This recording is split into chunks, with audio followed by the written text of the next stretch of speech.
Today, welcome to Charizard, aka ChillPoint in Canada. This is ChillPoint. In Canada.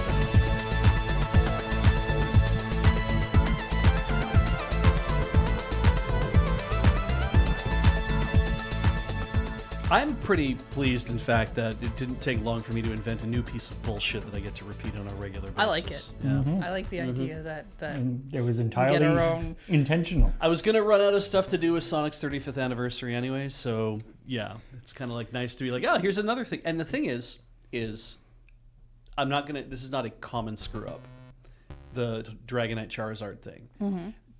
But it is a screw up that has happened to other people, because I have seen it in the wild before. And I think that's not why I did it. I did it because I wasn't thinking straight. But I think I come by the screw up as honestly as anybody else. Yeah, who has screwed it up. So, yeah.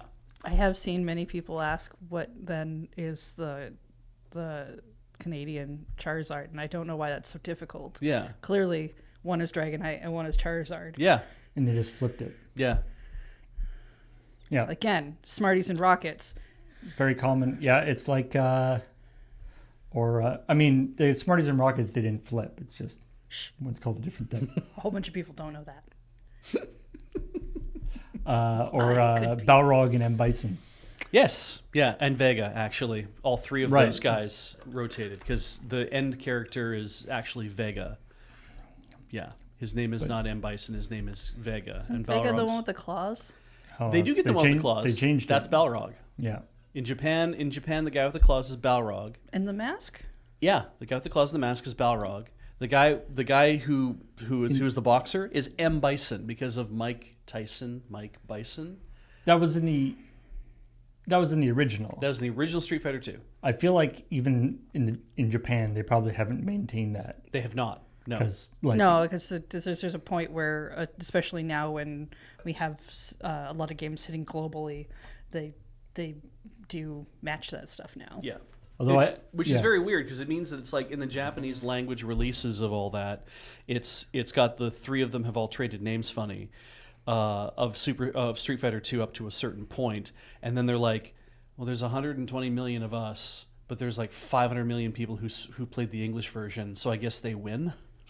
So they get the names as the names are, and also it means that we can't get dinged for calling the boxing guy Mike Bison by Mike Tyson. And it's the I'm impressed that Resident Evil and Biohazard they've maintained Biohazard Oh yeah, as the name in Japan. yeah. All these years. That's still Capcom, right? Yep. Yeah. Yeah, so sometimes they'll rename stuff and sometimes they won't. Oh, interesting. King Commoner says competitions will call them Claw, Boxer, and Warlord. Or Dictator. Oh, okay. But Dictator. Yeah. I think they should extend that to the rest of the characters then. That you should have that you should have. Question: how do we refer to ourselves? Oh. Beard, Okay. Lady, and Beach. Yep. I tried. May I suggest class clown? The three genders. Yeah. Mouth. Hey everybody, welcome to ChillPoint. The show where we talk about the week's video game news, as well as the episode of Checkpoint that just went up yesterday.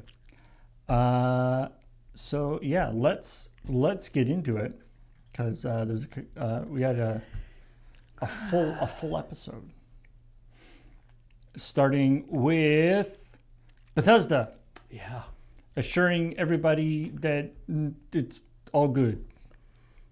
So Bethesda announcing, hey, look, everybody, Starfield's still being worked on, and Elder Scrolls 6 is going to eventually... Wait, did Starfield not come out? No. Yeah, but they're still working on more content for it. Right? Yeah. Oh, okay. And then free updates or DLC updates or paid updates or whatever. And then Fallout we remember that this exists and we're going to make a new one, and Obsidian's going to make a new one, and also we're going to update the old 3 in New Vegas, I think it was, something along that line, right? Fallout 3 and Fallout New Vegas, they said they're going to get remakes. They're getting remakes, yeah. And then Fallout 76 and Fallout Shelter are still being maintained. There'd be no reason for them to stop yet. It's so weird to me because, like, I played Fallout Shelter so much. You did. And then I played it to the point of exhaustion, to the point where it was like there's nothing left for me to do. Well, clearly they've been adding new content and stuff. Maybe you should check it out. Maybe. Well, no. I know what they did is they added a bunch of characters from the TV show. It's okay if you don't. Yeah. You're done with that. I went back in to play it. I downloaded it again and I logged in and I went to play it. And I'm like, okay, A, I forget all the mechanics of this thing again, what I'm supposed to be doing. But also B, nothing because everything was maxed out. It was like nothing has changed here. I'm just basically trying to train up all the new people or get all the new people. Beach will download a mobile game. Yeah. And then he will play it to death. And then it will go for free. Away. Yeah. He will not pay money into it, but he will manage to hit every kind of like thing on it. And then it will go away. Yeah. I have and then to he throw will it not out. play that forever unless it's 3s, but that's different. I mean, that's what I do for like regular games. Yeah. You know, I tend to play games relatively intensely, I guess, or not intense, but like, you know, I'll exhaustion. Yeah, well, I'll get a game and sort of play the entire way through that game, and then sort of be done with it and move on to something else. I want to play a game until it's like 100%, and then, or I have to kind of establish a point in my mind where I'm like, right, I'm playing Fantasy Life I right now, The Girl Who Stole Time, and I'm like, that is a game that if I decide to play it to exhaustion, like play it to 100%, like max level every character, get all the best stuff in the game, I might be playing it for the next year and a half. Right. But yeah, sometimes, I mean, there's sort of a logical off ramp. Yes. I like to think there is. You don't have to 100% that game. No. At all. Mm-hmm. Yeah. You can. The game's like, we got all this stuff if you want to keep going. But you don't need to do that to yourself. No. Hot take, you don't have to 100% any game. That's also true. You can just stop playing a game if you're not enjoying it. So Bethesda's gonna keep making games. Apparently, they didn't show off anything of the new games. But Bethesda has promised that they'll make all the old games again that people love. Yep. Please ignore that we laid everyone off. But don't worry, all the people who managed to stay, we will round them up and keep the community together. I think. Yeah. We're gonna huddle them together for warmth. Yeah. The when I was reading this thing, I was definitely getting the same impression that Graham had. Yeah, that the bringing our teams closer together was repeated 4 times in the course of this thing, which seemed like that was high in their minds. Yeah. And what I picture is a really big a gymnasium that was full of a whole bunch of people. Then a huge number of them got told to leave, and everybody who was still left in their seats, because let's pretend there were chairs and that was nice, got told, could you all please move up to the front closer to stage so we can actually see how many there are and make it feel like we're empty.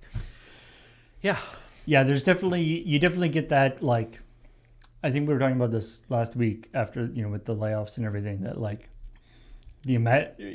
what you imagine, we were talking about this in the context of ID or ID. Yeah. And you imagine this thing of like, the last couple people on a particular team are, they like come in and just the entire floor. Oh yeah. Is like empty. Yeah. It's like the shots of like, the trading floor of the stock market, like after the big crash or whatever. Yeah. Everybody empties out, and it's just a mess. And there's just all these empty cubicles with like papers and computers and everything around. Yeah. The take of like, because they're clearly trying to do the don't worry everyone, our games are still happening.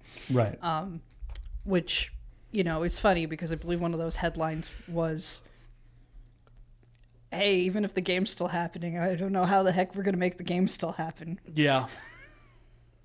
Because and I mean part of this is sort of something that had, I guess, they wanted to address, because there were, in the same way, there was another story this week that we didn't get into, but there's the whole thing we were talking about id Software, and there's that, like, they've, somebody was like, they've been basically reduced to a support studio. Right. And id Software, because that was somebody who had been laid off. Yeah. And id Software came back being like, no. We're basically at, like, the same level as we were when we made Doom 3. Which is like, we're still got lots of cool stuff going on. Yeah. It's great. And then, and some people were like, okay, maybe, of course, there's ways to spin things, right? Where it's like, the response I saw to that was like, yes, but also but that's slightly disingenuous, because a lot of the really talented, long-term, skilled programmers that were responsible for Doom 3 were people who got laid off. Yeah. And also Doom 3, when as it was finishing, was bringing in a whole bunch of, like, outside contractors to do stuff for it, to do extra pieces on it and stuff. Okay. So it's like, yes, from a strictly, it's like, yes, that is technically true. Yeah. In terms of head count, but it's not the whole story. And in the same way here, there has been a lot of, there has been stuff from people, either analysts or people who were laid off from Bethesda, right, being like, the timeline for Fallout 5 or the Elder Scrolls 6 is going to start slipping. Yeah. Because, they're not going to be able to do this. A bunch of the team got laid off and stuff. And so Bethesda felt like, I feel like they had to come, they were like, no, it's going to be totally fine. Right. Yeah. I feel like, so rightfully, I saw somebody earlier in the comments before we were going live, or maybe it doesn't matter. I saw somebody earlier in the chat mention, they read an article. One of the lines in the article was, hey, don't take your eyes off the layoffs. Or they watched a video or whatever it was. Yeah. Yeah, and it's like, don't take your eyes off the layoffs. It's like, yeah, and I don't think... from Second Wind. Yeah, okay, yeah. And so I kind of feel like, yeah, we don't think anybody should, and I don't think we're going to do that either, to be like all of these... The trouble, I also think, though, too, is like, there have been so many layoffs, because there was so much acquisition during the early years of the pandemic, and it's like there have been so many layoffs since then, over and over and over again. It is really hard to get an idea of the scale of the amount of people who have been laid off, and maybe, I don't know how many of them got hired by other studios in other places, or to go work for a different team, or to whatever like that. They're like, you got laid off from this one studio at Microsoft, and it's like, oh shit, that sucks. And 3 months later, a different studio is hiring at Microsoft, and they go to that studio and they get hired. Like, stuff like that could happen, right?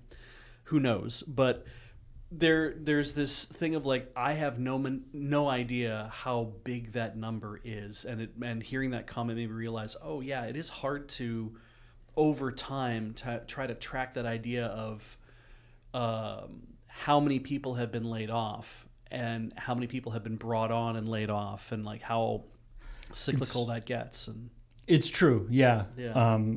Because you do see sometimes things of like a really big company, and there'll be like a headline where it's like, these people are like downsizing by however many people. Yeah. And sometimes, obviously not in this case, but sometimes that can actually just mean they've slowed down hiring. True. And if you have a company that has 50,000 people in it, there's a certain amount of turnover that just happens. Yeah. naturally.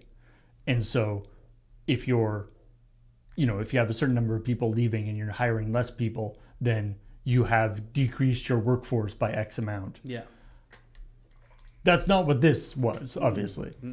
But you have to be a little bit careful about that. Yeah. I mean, the whole idea of like, don't take your eyes off the layoffs is because especially in the past when, say, layoffs weren't the focus like every day in such magnitude, is you would have stories about layoffs, and then you would have follow-up stories about, oh, hey, we have these games coming out, we're working on these things, very similar to what Bethesda has done. I don't think I think it's and that's partially due to like the news cycle, because the news is going to focus on all the new stuff that's coming out as well, and so it feels like you're being shuffled on to, let's not think about any of the bad things anymore, hey, don't worry, we still have good things.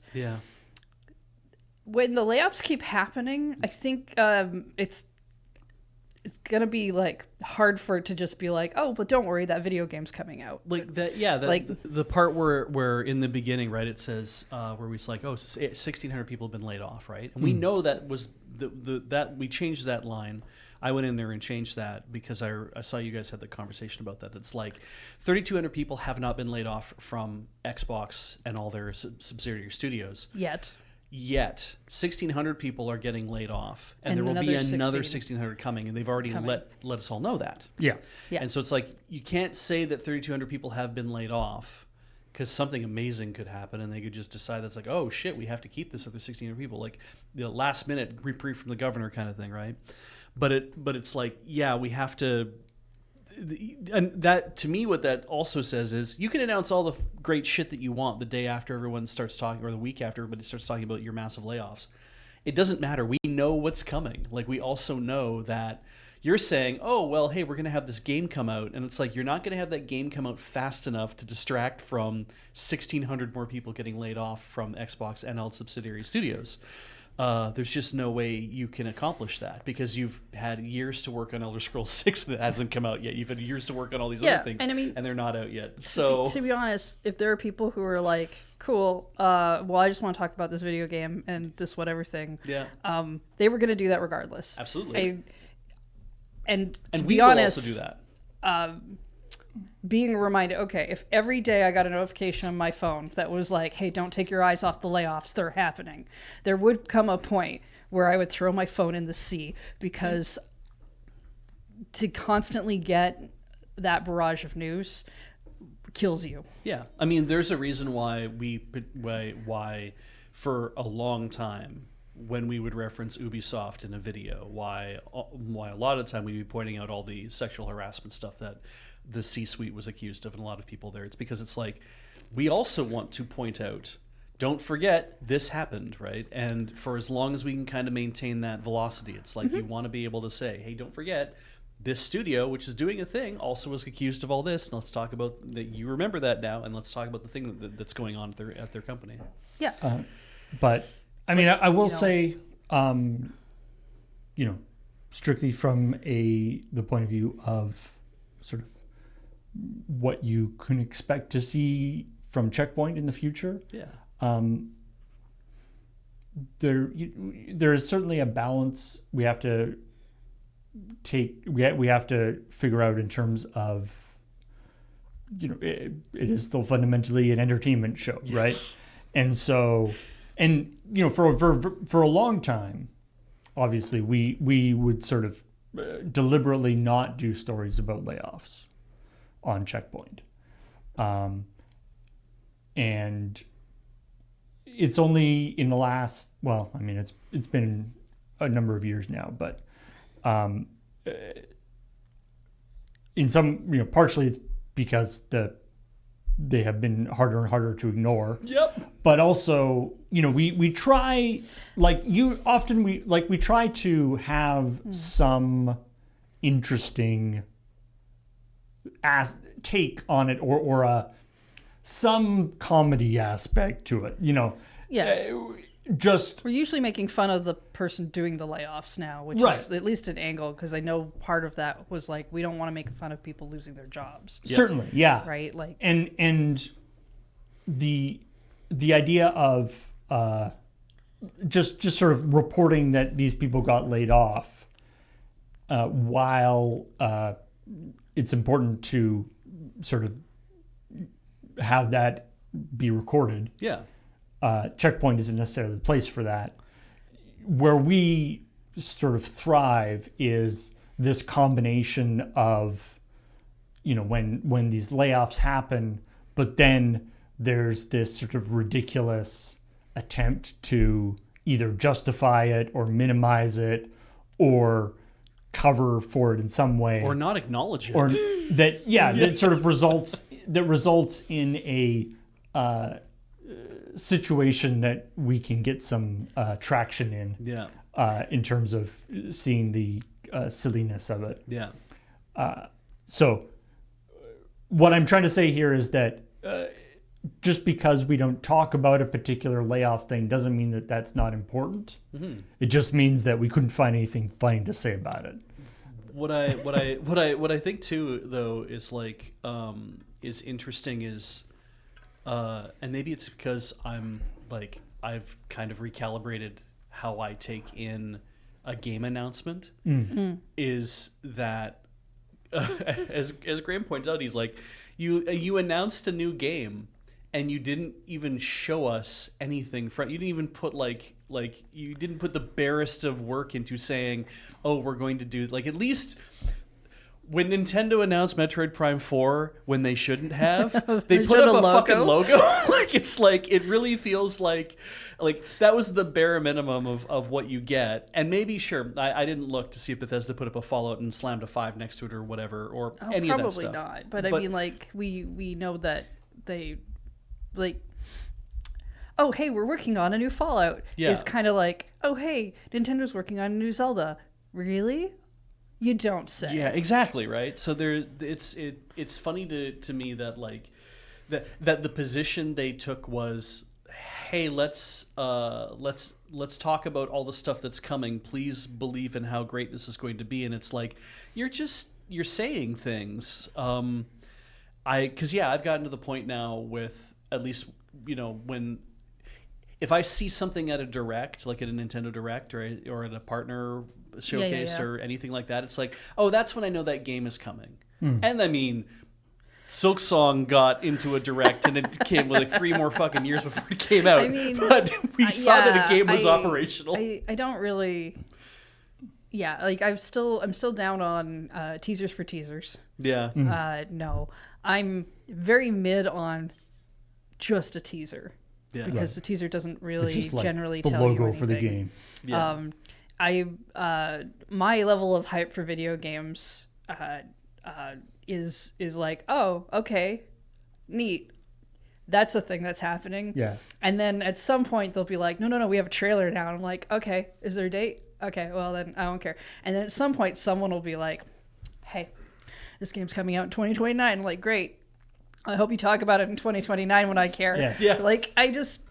Let me know when we're like a month out. Yeah. The only positive thing the only positive spin I think we could even put on this is like, well, I guess this means that if the Bethesda had a bunch of people laid off in their studio as well, and teams are shrinking and getting smaller, I guess that means that we can expect a game the same quality as the original Fallout and Fallout 2, because we keep talking about how games are getting too big, and if you have too many people, that probably is, your game's also getting too big because you need so many more people to make a game that big, and maybe we need to make smaller games, and so maybe that's a good thing for the industry. It's like, no, I've seen the defense of we should.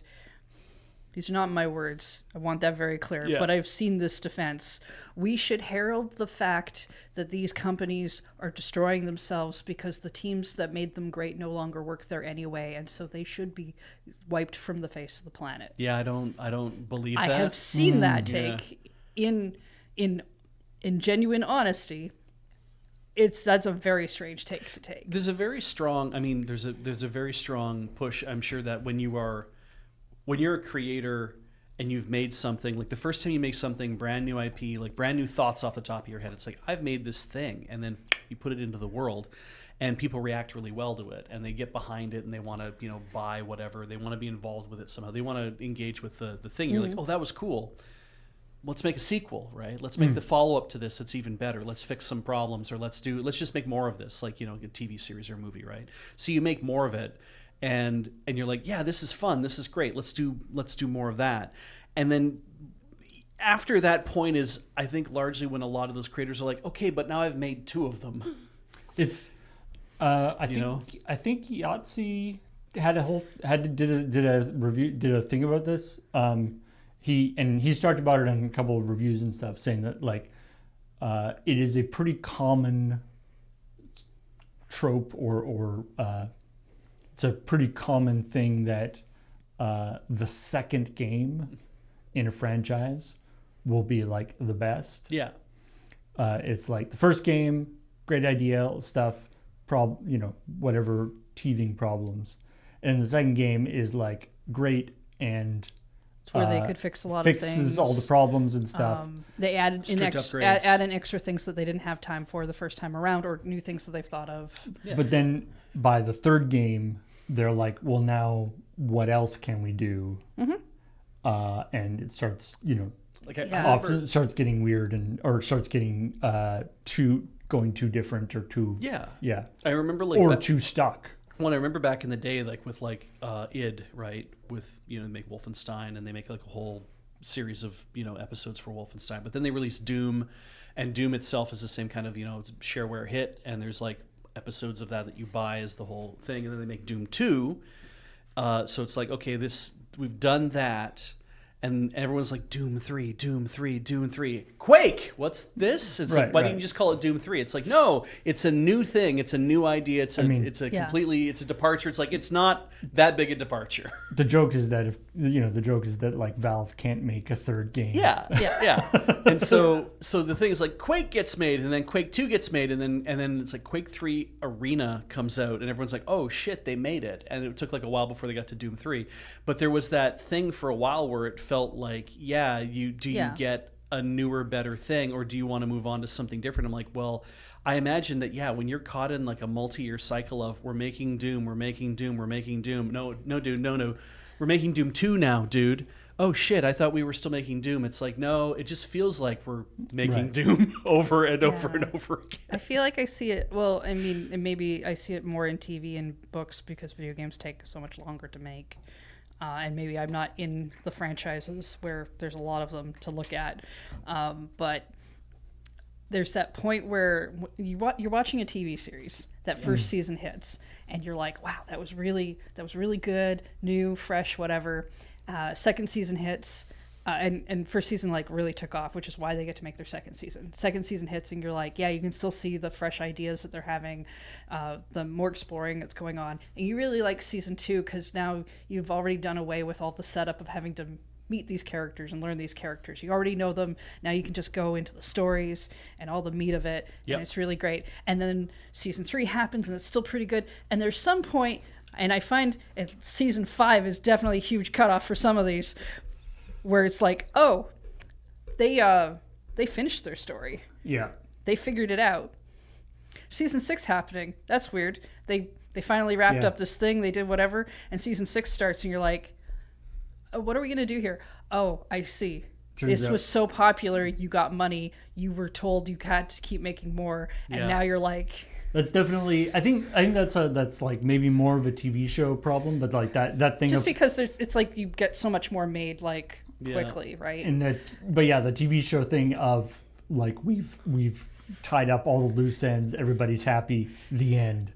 Oh crap! We have another season. Okay, I guess there's more stuff that they have to do. The only people who have never suffered from that is Star Trek. Because Star Trek does it in reverse order. They're like, the first 3 seasons really kind of like a bumpy. You're feeling like, this is quite a bit of the time and for that. You hit season 3 and you're like, oh, I kind of get it. Everybody's settling in. And you're like, it's so when weird. we were watching The Good Place, as it started getting more seasons, I was getting a little bit more nervous because I was like, at what point do you run out? And I'm like, no, they did a really good job of setting up what things they were exploring each season, and they ended it. And having each ended. season be kind of different from the previous thing. Yeah. And having a different thing. Yeah. Yeah. Anyway. Yeah, we have beaten this to death. The other aspect that I did want to mention was that I was highly amused by is they're talking about that they're working on this other Fallout game that is not talked about, but they're excited to be teaming up with our longtime fans at Obsidian Entertainment, and we're happy to confirm that we are working on a new Fallout project, which is mostly funny because the past couple years, most of the info I've seen has been that they are not friends. In fact, famously, just a couple months ago, Chris Avallone was talking about who is the director of Obsidian when they were making New Vegas, was talking about how it's unlikely that they'll be making a remake of New Vegas, which may be the fact that they're working with Obsidian again is part of that, because the development process for New Vegas was so fraught that at the end they didn't deliver the source code. I remember this, yes. To Bethesda. Right. The final milestone of the project was a $10,000 payment to finish the project, and the final deliverable was the source code. And they decided to forego the last $10,000 payment and didn't give them the source code. That's how acrimonious it was at the end. Yeah. So Honestly, the fact that they're play. our good friends over at Obsidian, maybe they've worked something out. Yeah. And maybe that's why we're getting the they can do a remake. You would never put out a press release that says, we're making a project and we had to work with so and so. We are frenemies. Let's go. Yeah, no. those assholes over at Obsidian had us over a barrel. So I guess we're doing something. That definitely, because when Graham mentioned the thing about Fallout 3 and Fallout New Vegas, will get some sort of Obsidian style Unreal wrapper over everything, and I was like, there was a reason in the back of my head why I thought that they were never going to touch New Vegas for some reason. I couldn't remember why.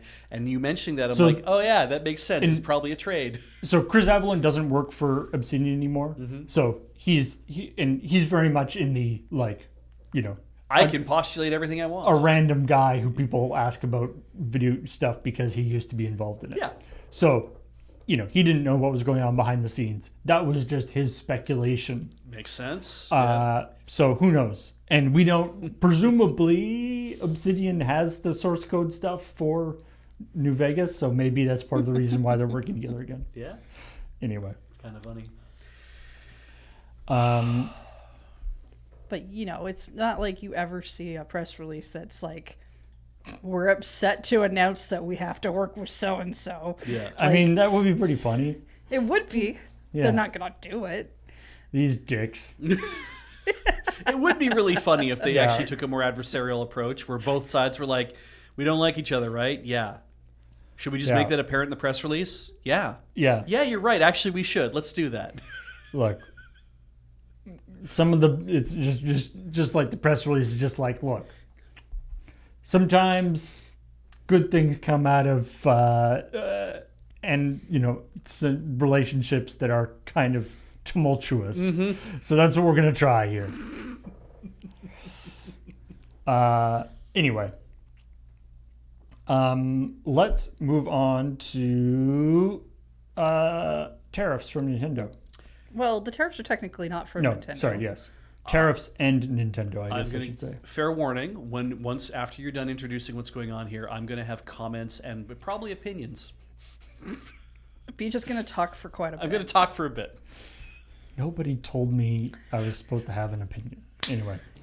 So this is, Nelson wrote the story. Yep. So this is about, and this is a story where this is a video game lens on a larger thing. Like, Nintendo is by no means the only company that has gotten hit by these class action lawsuits Yeah. about the idea of having some sort of refund or payment because of the tariff stuff. Because of the tariffs that they say was part of the reason, at least part of the reason why they raised their prices, being refunded to them. The 4 words "part of the reason" are very important here. Yeah. Yeah. And so, yeah, as far as I know, none of these class action lawsuits have actually amounted to anything. I don't think any company has. I mean, I don't know if any company has like voluntarily done refunds, but I'm pretty sure that none of these class action lawsuits have succeeded. I've seen the occasional person talk about how a store will have given them a refund or voluntarily for a thing. That doesn't necessarily mean that they were in a class action suit, or like I've only seen like anecdotal like stories here and there about that. I have seen the sort of one weird aspect of this that I have seen to do with the tariff stuff, and this is again not a video game specific thing, but apparently there's been because I was about to say we can't have nice things, but this is sort of not even nice things. This is just weird things. That one of the things that's been happening is that this process of like, you know, they all those tariffs got levied, and then the Supreme Court said that you weren't allowed to do that, and so a whole bunch of money is having to be refunded, but it's being refunded in a very piecemeal kind of way. Yeah. And different companies have to apply in different ways and do different things. And as with everything as with everything with the current government, or even within the because I don't know how you get get charged tariffs when stuff gets moved out. I mean, clearly they're gonna like charge whoever down the line all the way down to the consumer, but would the companies get the tariffs back, or would the brokers who do the tariffing, or like where does I don't know where the lines actually go, because I'm not sure how any of that. It depends on the exact. So, but anyway, the thing that I saw that has come out that's kind of interesting. Yeah. Is that it's apparently become something of a business for businesses to sell their tariff claims to like investment companies. Yeah. So basically, it's like you might get everything back from all the money that you spend on tariffs. Yeah. But you might not, or it might take 10 years, and you need the money now. It's like buying debt. So a investment company will be like, we'll pay you X amount of dollars now to sort of take over your claim to tariffs, so that, and we'll get the tariffs later on, which I don't know. And then of course, because the stock market and the financial sector is what it is, I bet then those claims of tariffs get like packaged together and turned into some sort of investment vehicle.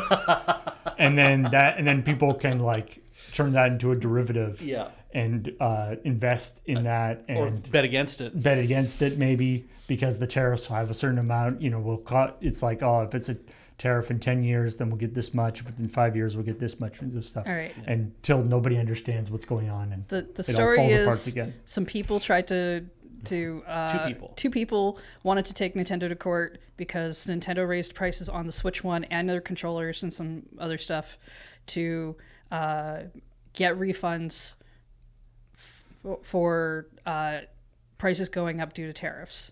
Yes. So for the prices they paid on the things that they bought, and they wanted to make it a class action, not just two people suing, because they said we'll have more power you'll need if more a people. Class of people come in. Yes.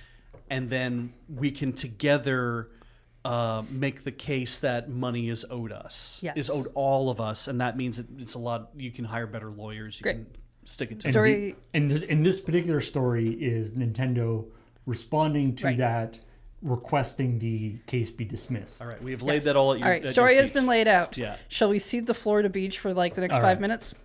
Great. Okay. Go. Well, because I saw a few things fly by. There's one thing I wanted to mention before I get going is rather large toad made a point. One of the odder takes on this, as I've seen, is Nintendo used the money to give their employees a raise, and that's somehow bad.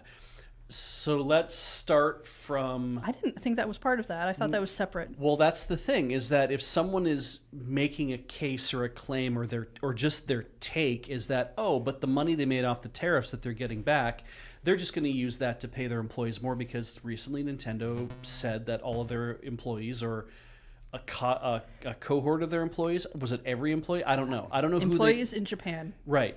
But also, I don't know if that includes like the janitorial staff or like anybody, right? Like, No. or financial whomevers, or, IT people. I don't know who it includes. They say everybody's getting like a 10% raise, like there's some sort of thing along that line. As somebody who has to look at people's salaries, let me tell you, you don't give somebody a salary raise unless you know that you're going to be able to back that up over a course of years. Getting a refund Just is because not you got a something that you one-time would. windfall. Yeah. Yeah. No, and I'm pretty sure those are separate things. Yeah. So if it was a salary bonus, or however you want to put it, where it's like a one-time payout to be like everybody gets to get a chunk of that, we're going to spread it among everybody and everybody gets a chunk of this for whatever reason, that's one thing. But if Nintendo did actually give everybody a raise, that's them looking at their previous performance and looking at their future performance and saying, we feel that enough money is going to flow into the company over a certain amount of years that we can actually say this is a raise that we can apply against this. So I wouldn't assume that this tariff refund has anything to do with that. I would say anyone who's assuming that the tariff refund is what's equaling their raises is wrong, because that's just not how books work. Yeah. So my thoughts on this, I was starting into that before I pulled us into the Star Trek thing at the end of ChillPoint. But my thoughts on this essentially are, what we wanted as consumers, I think what we always want as consumers is that we don't want to feel like we've been taken for a ride, for one thing, and that unless you're in a taxi, and that we understand that our money is it's important to us because we're just one person, right? We don't have the collective power of a company or a corporation in terms of the amount of money that they control, the capital and everything else. We get paid money from an employer generally, or we get money from somewhere, and it's like every one of those dollars that we have that belongs to us is important, because it basically is, for a lot of us, it is the difference between having a roof over our heads or not, or having food in our bellies or not, or having medication that we can take or not, like that kind of thing. Mm-hmm. And I think everybody has seen that it's gotten more and more dire over the years, obviously, that everybody is feeling that stress of like, if I give up $1 of this, that there's a very good chance that the very next day everything can go to shit.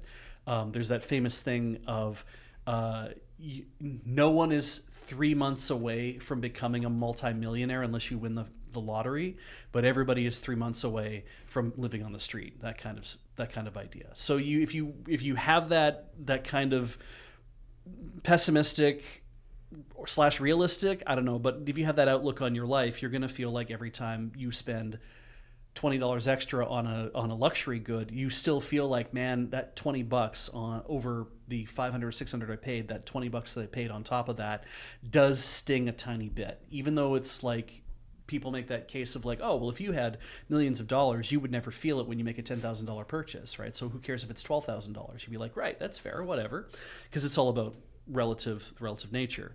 So my thought on this is like, I wanted these people to be able to successfully launch their class action. I want everybody to be able to successfully launch their class actions against all the companies where they said, hey, I have receipts, literal receipts that show that I paid more money based on you asking more money, and the claim that the only reason why this was costing more money, as far as we could tell,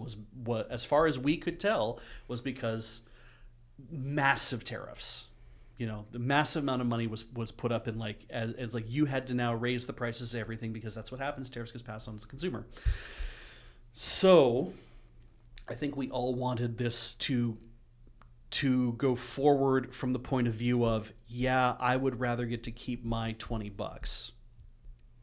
But also, on the face of it, if it does come down to the very simple thing of a contract was offered, you as an adult evaluated the contract, and you said, I'm willing to have, because nobody needs a Switch in their life. Like, nobody needs like you weren't forced to buy one. You were never forced to buy a thing. Nobody held a gun to your head and said, you will buy that thing for what it is, or I will put a bullet in your brain and end your life. Like, there was no sort of coercion here. It's like, you bought this thing and you said, damn, it sucks that it costs this much money. Damn, it sucks that it went up in price. But I will buy it because I want to replace my Switch. Maybe you stream and you're like, I need to replace my Switch or whatever, but you're kind of not in that position of it's so vital to you, right? There won't be that many people who be that kind of vital. I'm willing to bet there is a fear component in I need to buy it now because it might go up in price again. Yeah, I can believe that. But too. That's still not a forced to buy situation. And this is kind of a sucks situation because it is like, an imaginary thing was created by an idiot man, and then everybody had to pay into this imaginary thing that they had created and made reality. And then somebody turned around and said, actually, that piece of reality is completely imaginary, and that should not happen. And so we're going to overturn all that stuff. And so the company said, well, we have recourse. We can get our money back. And so they went off and they did that. And as I think they should. As I think they should, because I think you should not be in a situation of like, hey, we've had our money taken from us too. But then again, it wasn't their money, because you can feel that it's like that money came out of a person's pocket to go into the hands of the person selling the thing. And it's like, we all want I think we want the underdogs to come out here, but also legally, a contract is a contract, and if somebody said the price of this is now this, and you say I'm willing to pay that price and here it is, that's the simplest level of a consumer contract. No, I mean, does anyone remember if Nintendo actually said we're raising it due to tariffs? Because I know that's all things we've said in opinion pieces and such. Yeah, but I think most companies haven't actually outright said we're doing it due to tariffs. Or they say among the reasons. Because market conditions is usually the thing they usually say. The other reason that we know that things have gone up in price, especially due to electronics, is the pricing of RAM and hard drives and memories and all of these things that go into the product in the first place. Yeah. Because let's face it, those prices, they're probably not coming back down anytime soon. No. And somebody, the thing about the raise, the like Nintendo doing the raise, like to me, and I think you mentioned this yesterday. It's like, it's like if you buy something and then the next day it goes on sale. Yeah. It is what it is. Like you don't, unless there's some pre-existing guarantee. Yeah. You don't get that extra money. No. Right? That's just, Princess Auto has done it for me. You bought it for that. They have. I've come back on another day. They give you the tariff and they've stuff been. back. I've gone into Princess Auto and literally they have said, "Oh, this was on sale last week. We'll give you the last week's price." I've had that happen. I once bought a game off of Amazon a couple years ago, and it went on sale a couple of days later, after I had received it. I sent a thing saying, "Hey, you can see that I've bought this game. You've put it on sale. I would prefer the sale price. Can I have a partial refund?" And I got told that what I had to do to get that refund was mail the game back. Yeah, as a return? And buy it again. Yeah. Did you do that? No. It's silly. Because that's just wasteful. Yeah. I guess my second point, this is more of my opinion, is that the play here for Nintendo is the ambassador program. And so what happened with the 3DS? Heather can tell you more about what happened with the 3DS because I'm going to get things wrong. Okay. 3DS, it came out. It was $300 something like that. Something like that. It was expensive. People thought it was expensive. It did not sell well. But it sold some. But it sold some. It also didn't have maybe like the best lineup of games when it came out. It had some things working against it. But it was kind of expensive when it came out. Many people thought it was expensive, did not purchase it. 6 months later, Nintendo said, we're dropping the price. Substantially. Like by $50. Yeah. And you never see a price drop like that early in a console life cycle. But they needed people to buy the thing. So, however, you have a bunch of people who did buy it at its original price. Your most loyal customers. What do you do? Nintendo says, we're doing the ambassador program. If you have purchased your 3DS within whatever time span, you basically get to download a fancy digital certificate that says that you belong to the ambassador program. And because of that, you are going to get some free games. 10 free games, I think it was. Maybe? I don't remember. Yeah. I know some of them were exclusive to the fact that they did not sell it on the virtual console. So, but that was like a one-time thing. That was a one-time thing. And it was for anybody who owned one within a certain period of time. Yes. Yeah. Like, I would say for the majority of the sort of tariff stuff, especially on the consumer, when you get down to the consumer level. Yeah.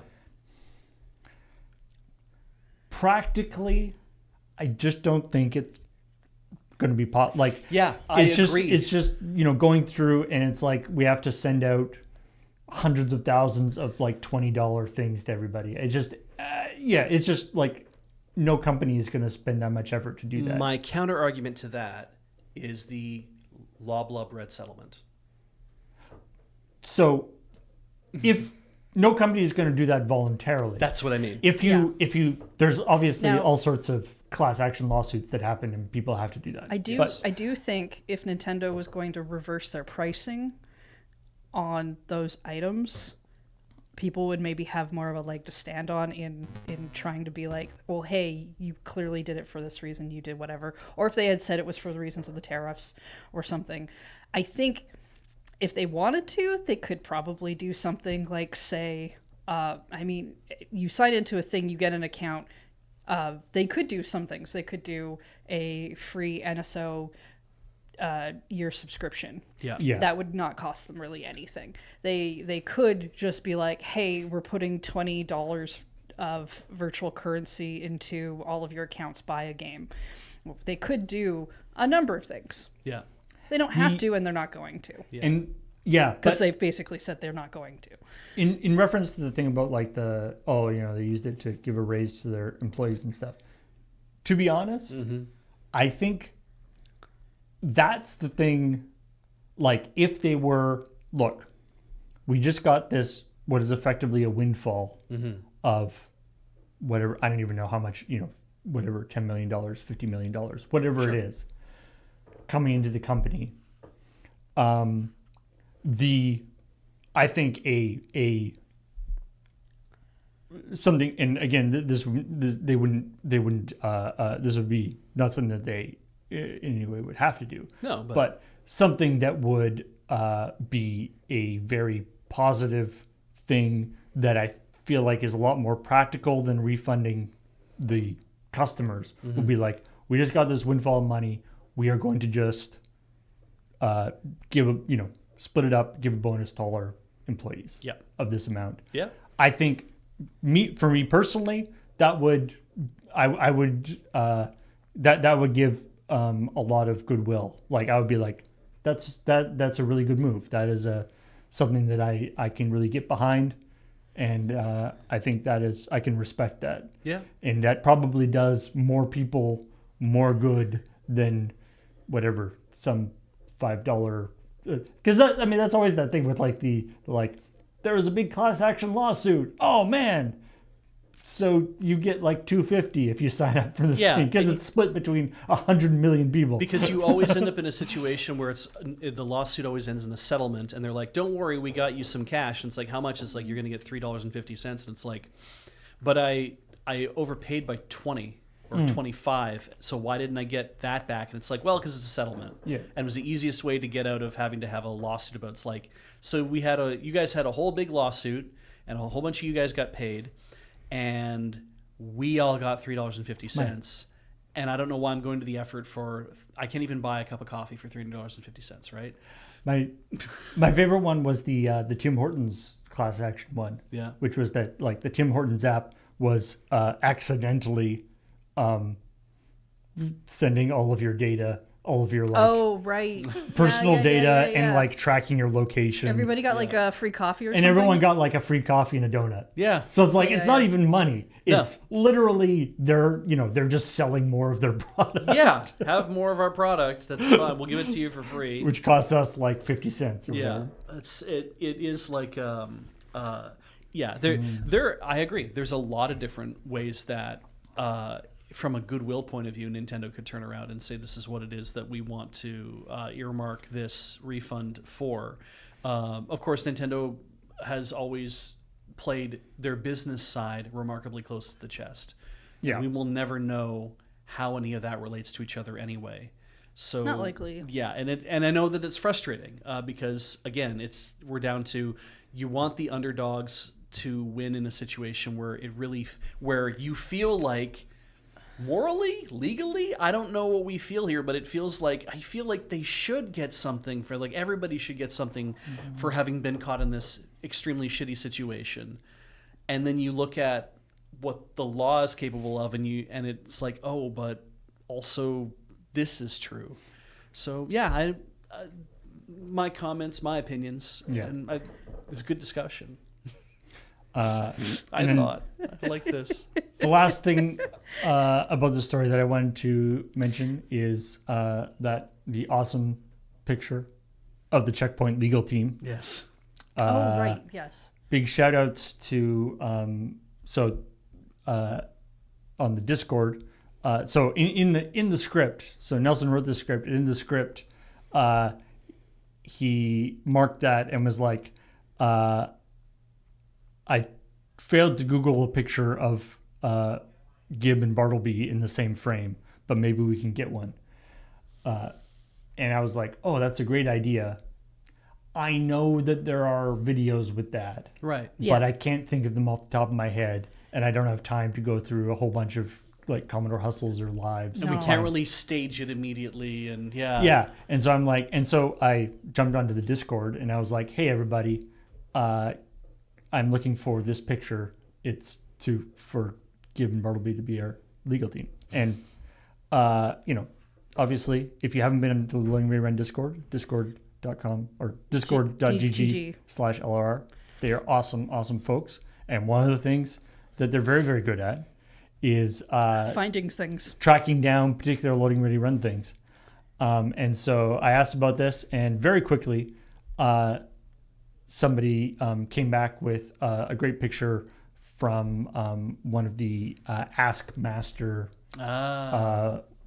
things. In like the intro, it's like Gib and Bartleby talking. And then a DJ Alternative, a forum or a Discord user was like, did you just want the puppets, or because they're supposed to be lawyers, did you want them in suits? And I was like, I just wanted the puppets, but now that you've said that. Yeah. And so they went away, and I worked on other graphics and stuff, and then 20 minutes, half an hour later, they came back with an amazing Photoshop job of Gib and Bartleby stuff. And as Rock Pusher mentioned, the part that I enjoyed the most, I think, is you put Gib and Bartleby in suits, and Gib in particular he's in this quite a large suit with like big broad shoulders, which if you know the Gib puppet, the Gib puppet has absolutely no shoulders, to the point where it's actually kind of whenever we want to dress him up in something, we have to kind of pin it in place, right? Because his body is a tube, yeah. with his arms coming out. He has no shoulders, and so I love the idea that, and to me that is now like canonical, that because he wants to be serious. Yep. When he's being a lawyer, gotta have shoulders. He's got like massive shoulder pads, like somehow connected I feel like with the idea that makes him look more like oh yeah serious. I feel like how we would do that is we would just take one of our suit jackets and we just stuff a pool noodle through all the way through the arms and the shoulders, and then we just put his arms through the other side, like through the sleeves, and be like, okay, cool, he's got shoulders now. So yeah, gonna add that to the because I know you have like the recurring images folder. Yeah, yeah. And I feel like the ChillPoint lawyer team. Could feel fall like into that category. Mm-hmm. Yeah. So big shout out to DJ Alternative for that image, his real name, which is actually on the image in the video. I don't remember off the top of my head, but that was excellent. Yeah, I have. I've mentioned it before, but yeah, I have. I don't know. A few years ago, there was. There's certain images that show up, you collect over and over again, and so I have a folder with Sonic's 30th anniversary. Safe search. Also, it's funny safe search because you can't tell Beach what to say. You don't know if you're going to reuse them, if they become reusable until maybe the third time. Yeah, usually there's a few times before, and so I will often for images I will go, especially if you're referencing a story that's come out, I'll go back to that story and pull images out. Yeah. And I won't necessarily. Yeah, it takes a couple times of use before I know it's going to be a recurring one. Yeah. Yeah.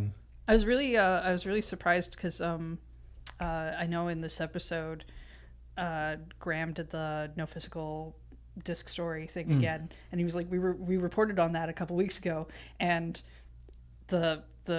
you use the thumbnail for the show, which is true, but I'm like, oh, the thumbnail actually works for that one because it might not have. It happened to because usually I would just use a screenshot from the show, but in this case the thumbnail had like bigger text on it. And everything. I was like, oh, this actually works perfectly.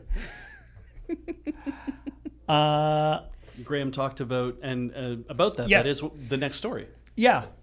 So this is again something we've talked about on Checkpoint and ChillPoint a bunch before. A lot. Continuing over the last couple weeks, really. Yeah. This whole Sony discontinuing their physical thing, which has so far for me, from a Checkpoint standpoint, the most entertaining aspect of this for me has been the way that it has totally messed up Sony's social media presence. Yes. If nothing else, that has made this worth it. That is just like, there's every tweet that they put out, any new trailer that they put out, and like that you like often, I will admit this.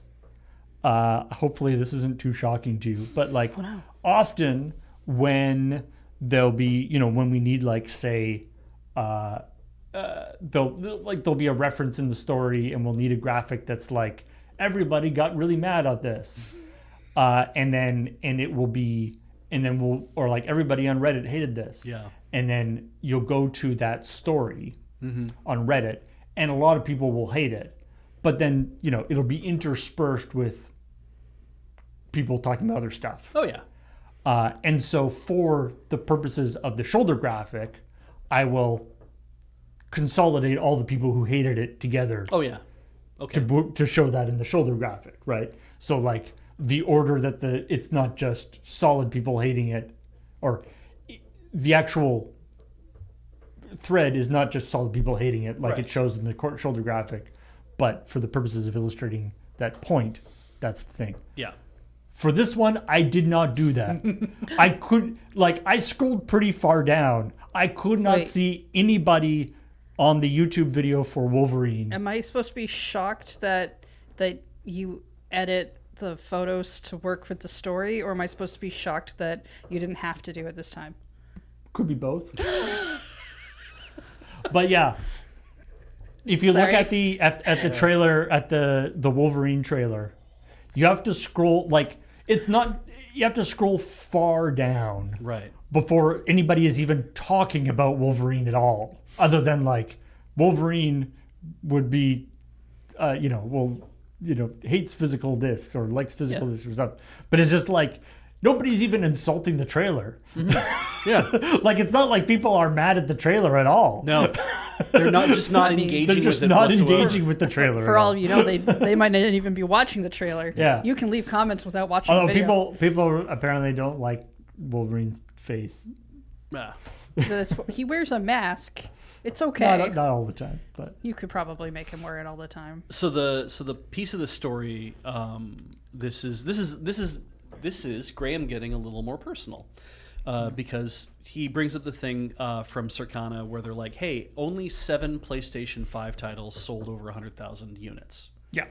And when on physical discs, and I was just kind of like, huh, like hearing that really kind of put it in sharp relief that the traditional means of selling games was always you buy a physical object. You have an artifact that you load into a system and it does the thing. That was very traditional for many years. And pivoting to digital, I think everybody got really excited about digital. And the thing is, like, Ian, for example, I know this because Ian was like the person in my life who was the earliest adopter of the idea of like, I'm going to shed all this physical shit because I'm moving books and CDs and like VHS cassettes, which was later DVDs. Right. I'm moving this shit from house to house. Yeah. And moving overseas can really get you interested in digital stuff. Yes. The people I have heard who talk the most about being happy to have digital copies of things are typically people who have moved a number of times. Yeah. And we have moved a number of times.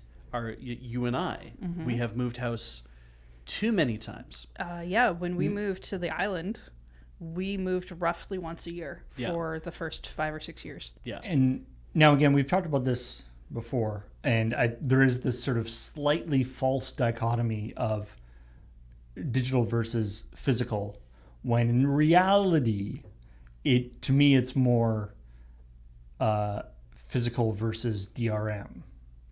Okay. Like, Ian is somebody who, as an example, maybe has shed a lot of his physical stuff. Yeah. But Ian is also pretty militant about open formats for stuff. Oh, I see what you're saying. The idea that having it in a digital form, unencumbered, is effectively a physical thing. Yes. For all the purposes that you want a physical thing, other than the sort of aesthetics of having it. Well, because when you look at like a CD versus an MP3, you're like, well, the CD is a physical form and it's unencumbered, and you can play it on anything that understands CD. And an MP3, in itself unencumbered, like not wrapped up around DRM, it's like, okay, well, the MP3 weighs nothing. It just costs me storage space on a device. And so those are a lot closer in what they're like, as opposed to a movie file and a DVD, which a DVD is like, you need a DVD player to play it, but also it's locked up behind DRM itself. Like it is encoded in a way that's like, you can't freely do what you want with a DVD. You can't just shove it into any computer. It has to have a DVD player or whatever on it. You have to have something that's either going, or you're going to crack it. So I see what you're saying. Yeah. Where it's and the and now I also want to address there were quite a few people in the comments in the YouTube video that called us out on, I think they have a totally valid to call us out on this. This was, the Circana thing was a kind of a extra bit or sort of a bit on the end of the story.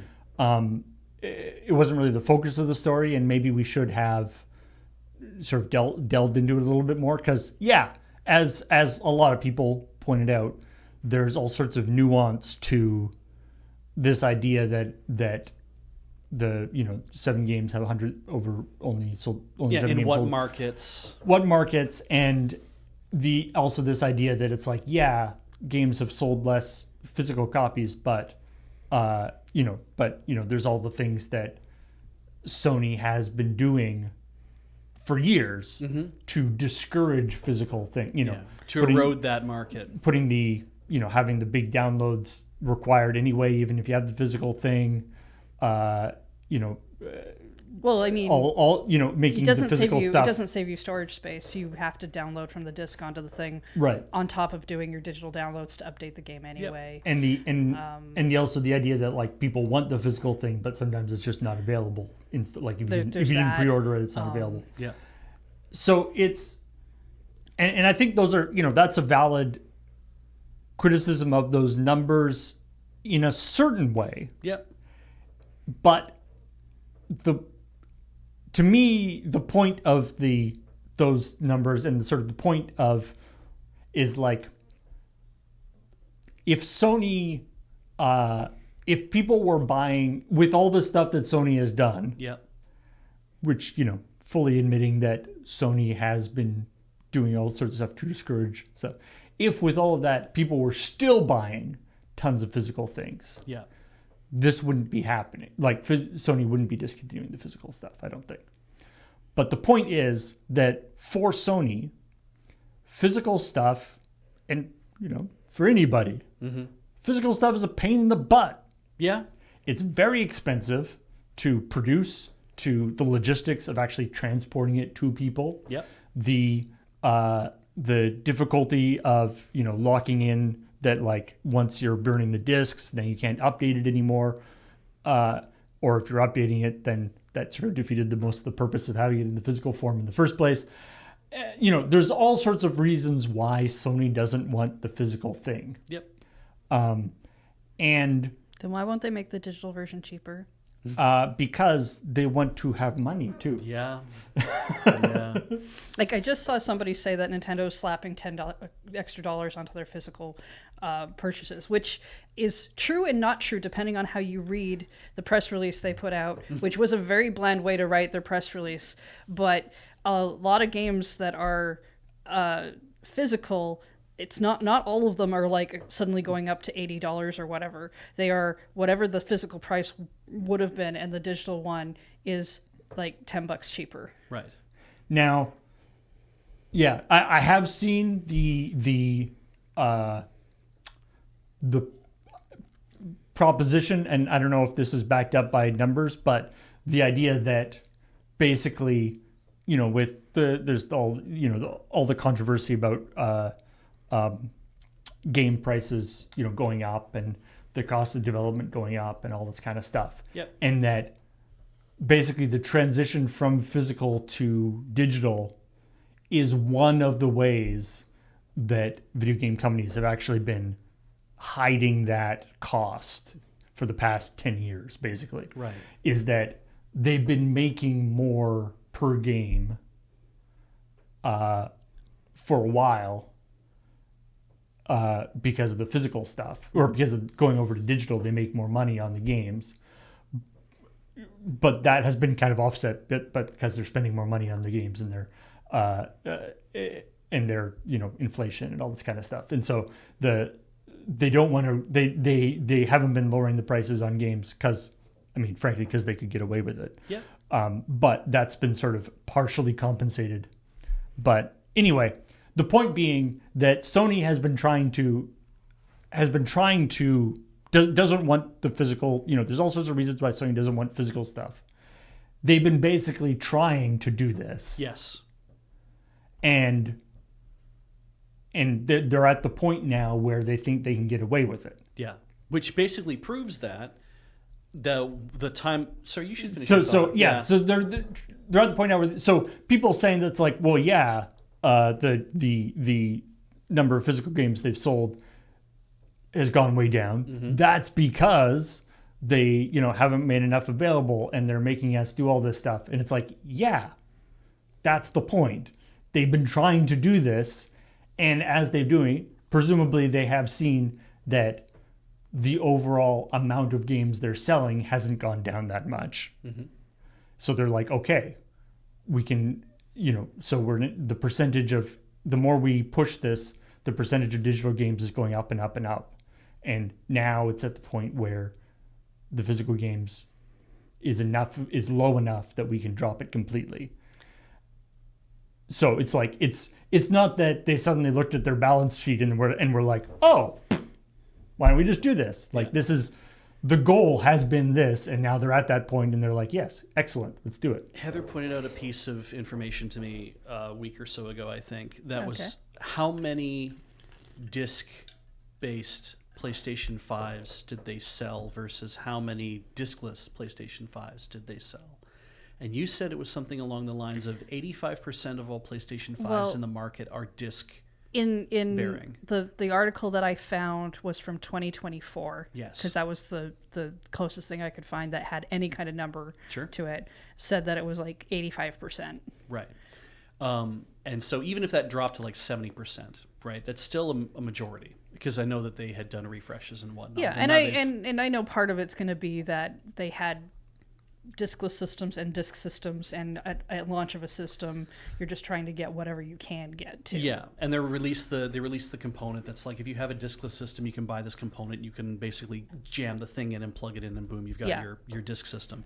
So what I think this illustrates is how disingenuous the video at E3 was, where it's like, here's how we share games on the PlayStation. I think that was like 10 years ago. Right, but it's like, but that idea of doing that, it's like, I think there's a, because you're saying, well, this is a Sony strategy. And I'm like, this is not Sony's strategy over the last 6 months or the last 3 years. Right. This has been Sony's strategy for a long time, because they have been making systems for a long time.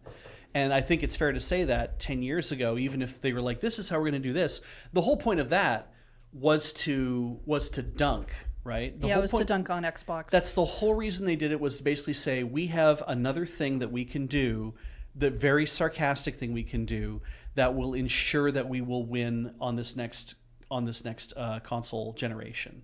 That we will do this thing that demonstrates people like, no, we are with you on this. We understand the importance to you sitting in the audience, and we will show you that we love you. We love you, and that means you love us, and you will not love our opponent. You will love our product. And then everyone, I hate to say this, everyone fell for it. Well, I don't know if it's... We had no way of knowing it was something disingenuous, but seeing this now, I'm like, this feels like this was just... This was an act, a play. And yeah, I don't think it was disingenuous necessarily.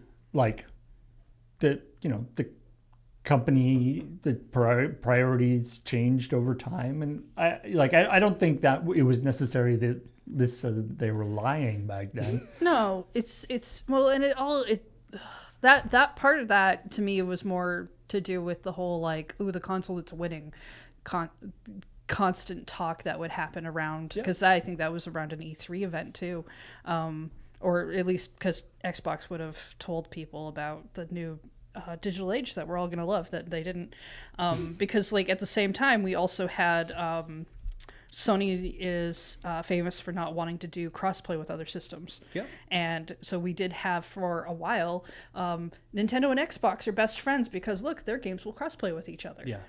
Right. Yeah. The games Things that change. are on both. And so we always have that kind of dumb. Yeah, everybody's always kind of jockeying for position to show on. that we love you, the consumer, and it, I mean, I think is what's been kind of demonstrated over the last several years, especially, that's been drawn to sharper focus for way more people than it ever has been before, is that the companies are not ever really our friends. The companies want the money that's in our pocket. I believe that companies are made up of people, and that there are many people within the company who would like good things for not just the consumer, but for them if they were to buy product. Sure. Which is why sometimes we get some cool new things. Yes. I do believe there's also a portion of people who do not fucking care, and they want the thing that gets them the most money. And because now you have the scramble of things, you have whatever comes out at the end. And the motivations are largely based on the concentration of which type of people are you going to see in higher and higher decision-making things in any company. It's like if you have somebody who is very devoted to, we need the line to go up, or we need sometimes you get more fun money. things. Sometimes you get, hey, it was lockdown. What happened? A group of people at Nintendo made a skip rope jumping game. Yeah, jump rope challenge. And they gave it out for free because they did. Yeah. Like... Yeah, and sure, that's not like important in the grand scheme of things, but it is a fun thing that happened. Yeah. And I think they took it off the store eventually, but so I appreciate then especially both of you pushing back to say that it's like when I'm like, we fell for it, and you're like, I don't think we fell for anything. I don't think the bulk of people that any of that happened there. It was a thing that they had done, and whether or not this strategy of theirs is 20 years old or whether it's only 10 years old or when it's only last year, we don't know when the whole push started to say, actually, we want to try to pivot more and more off of, especially Sony, who made Blu-ray and then constantly would put the fucking memory stick into all their devices when they should have been putting in SD cards because they're like, but we own this format. Sony, who is so devoted to so many physical formats, to finally be turning around and saying, actually, we don't give a shit about physical formats anymore, is shocking, I think, in a way. But yeah. And I mean, as Thor Sokar in the chat was saying, that the entire leadership of Sony has changed over time too, right? So it's like... And sometimes you can have small changes that don't have like a big play in mind. They are for other reasons. Yeah. They just kind of work into a certain way. Yeah. Yeah. I really like when Graham says in this story, he's like, I am one of those people who pivoted to digital, and now I feel like I am pivoting back to physical, and I'm feeling like a lot of you are coming along for the ride on this. And I'm like, yeah, that is interesting that that because I brought up Ian and you said as well, it's like Ian's always been very like, what I want is, if it's going to be digital, I want it to be unencumbered by any sort of restrictions on the way I can use it. I paid for this, it is mine now. Right. You know, whether I can remix it or publicly display it or whatever, we can have more arguments about that, but at least this is mine to listen to if I want to or to watch. Right. And I think that's there, and sometimes I see this a lot of the time with online conversations / arguments / shouting matches, is people will often use different terms as kind of a shorthand for, it's like when people say they want physical media, and you know, people have the argument of physical media versus digital media. Yeah. What they're talking about in terms of physical media is, you know, the sort of relatively like nobody, when they're talking about physical media, they don't mean game key cards. Yeah, exactly. Those are physical media. Yeah, it is a physical thing. Yeah, they do mean Blu-rays, but also Blu-rays can phone home to whomever and let them know that you're watching the movie. It's like, we don't want that, but I would rather have a fucking Blu-ray over like a disc that has a key for a movie that I have to download from Sony. So in a lot of ways, like, physical media is a shorthand for media, that something that I have control over. Yeah. And digital is something that can be the ownership of it can be withdrawn. Yeah. Or it can be made to stop working. But the divide there is not necessarily physical digital. I agree and I disagree. I agree that the majority of that conversation that's actually happening is more about the control you have over your media and how you use it and what you get to do with it. Yeah. That it isn't necessarily physical versus digital, but is it DRM free? Do I actually retain it? Can I make it so someone doesn't take it away from me? Right. That kind of thing. But I do think there is a part of that conversation that, because it's physical versus digital, rather than maybe what the core of it is, you do still have a group of people who would like a physical object they can put on their shelf. The collectability aspect, which is a slightly different which is a bit argument, different, but they're still within this group of people. That's true. The artifact is important in a lot of ways, and I always call it an artifact, but that's because I want people to think. Which is how you get the, like, you know, the code in a box, the empty steel case. Yeah, which feels it feels empty because you weren't after the case, right? You were after the thing inside the case, right? Because you're after the entirety of the representation, right? Yeah. That this is that it's like the whole thing makes it a game. The steel box.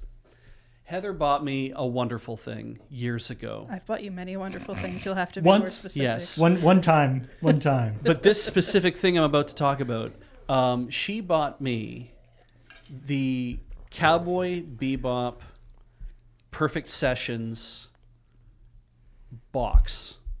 Oh yeah, I just got you the box.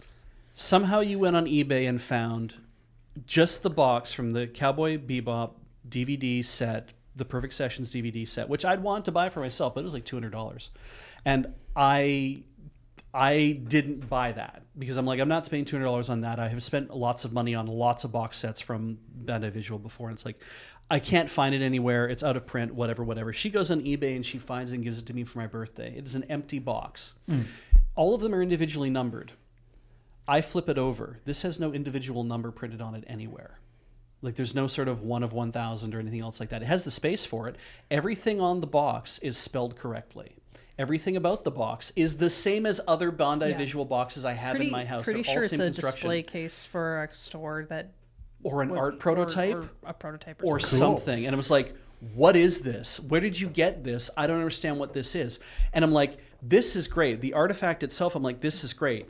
But I was also overcome not immediately, but after receiving it and being like, holy shit, and figuring this out, I was like, oh my God.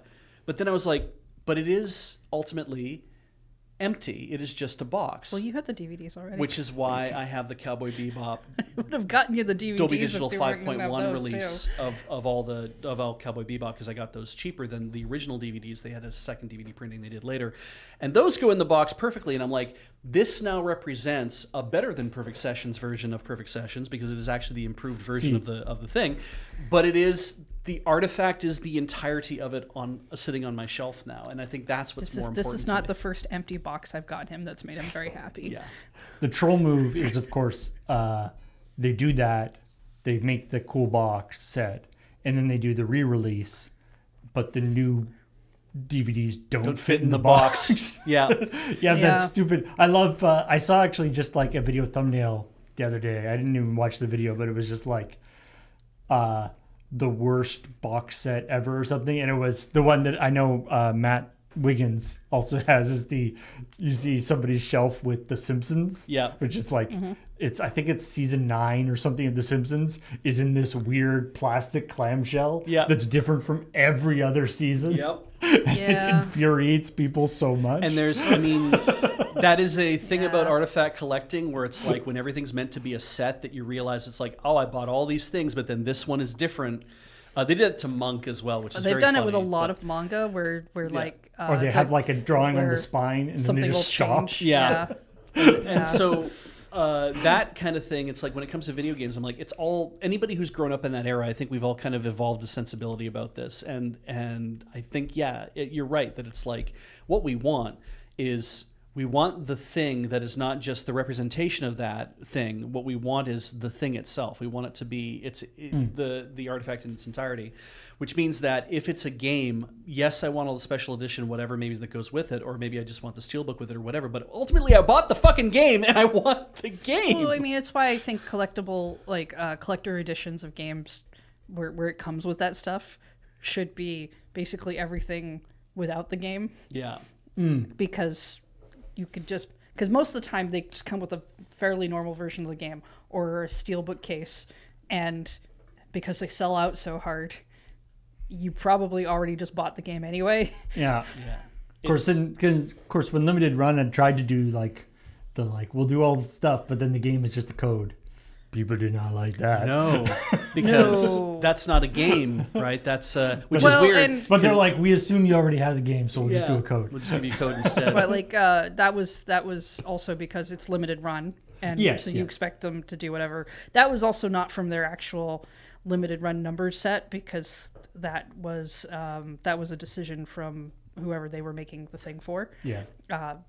I feel like that gets me, the fact that there are people who buy every limited run game that comes out because they're filling a limited run collection. Right. So they're not a game collector, they're a limited run collector. Yeah. That one weirds me out a little bit. Do it if you want to. Yeah. It's not like that affects me. I find it like a weird way to go about buying things. Yeah. I mean, I would not have, I ran you want to talk about physical artifacts. I ran the complete Sailor Moon CD list for many years with my friend James, who is maybe in chat or maybe he is not, and he was the one who had to front all the fucking money to buy all the CDs. So that, and then I would scan them and I would rip them and we'd put that online and I was the one changing that artifact into something that could go up online so people could enjoy it and pirate the music that way. A labor of love, obviously, but he was into the very having the physical item. Yeah. The physical item is difficult to get, but then the digital one, easy to share. Yeah. Unencumbered by. Yeah. I turned them all into Ogg Vorbis files too, so it was like they're free of anything. You'll be able to. So Vorbis-y. You'll always be able to play a Vorbis file. Those Full Metal Alchemist tins were actually way harder to get than that Cowboy Bebop thing. Yeah. And I had to buy the extra DVDs that the person was selling with them, and then get rid of those because we didn't need those. Yeah. Full Metal Alchemist. Full Metal Alchemist tins. Yeah, because they're all they were complete metal. tins. They were metal. Yeah. They were really neat. Yeah. They were harder to track down if you didn't get them when they first came out. Yeah, which is so funny because it basically meant that you make 30,000 of the collector's edition boot of the first one. Those sell out immediately. Then the second tin comes out for the second third of the set. Those do not sell out immediately, but they almost do. And then the third tin comes out, and almost nobody's buying that one for whatever reason because most people buy the first tin thinking they're going to love the series, so they buy the thing. It sells out completely, and then you have to go on eBay and find people who are like, I didn't like this series, so here's the thing I'm going to sell to you. But it's also rare now. But because the problem is the market for the second tin is really limited to people who already have the first tin. Correct. Because you don't want to be the guy with just the middle tin. If you're a collector who wants the tins, you got to have the first one. And Paul, for many years, I was the collector with the second and third tin and not the first tin. And Heather filled in the blank for me. That's why Nice. my wife loves me, and she likes me to have nice things. Well, speaking of nice things. You're getting so many Pikachus. Pokemon. The Pokemon new special edition plushes for the World Championship in I like the space one better. San Francisco. I do too. The Yeah, space me one's too. really The neat. space one's really cool. The king is fine, but the space one's really cool. I had Ulala vibes. The King one, the big thing that maybe wasn't that clear from the pictures, from the smaller pictures on the site, but the King, I've never seen a Pikachu plush with the angry eyebrows. Yeah. Why is the King so mad? I can't remember if the Kabuki Pikachu one that I have, if he doesn't even have a smile, if he has He doesn't have a smile. Yeah. I think he looks a little more serious. Because he has the Mie. He has the kind of Kabuki Mie about him. It's a little bit like it's like when Lego first did non-smiling minifigs. Yeah. You're like, well, that's weird. Or they used to be sure, they were grizzled pirates, but they still had that little smile. Kirby not smiling, and then we find out later it's that was Kirby having mean eyebrows in North America was an invention by the North American market, and it's Kirby's always supposed to be happy, and it's but yeah, look, there he is. I don't know. She, right? So you have the tail with a heart in it. Yeah. It also looks like a hoodie I could potentially make. Yes, it's true. Oh my God! There's an appeal to that. If they didn't sell those hoodies, if they had those as hoodies at the event, this is so. Because Pikachu hoodies with little ears are definitely a thing that they've done lots of times. Yeah.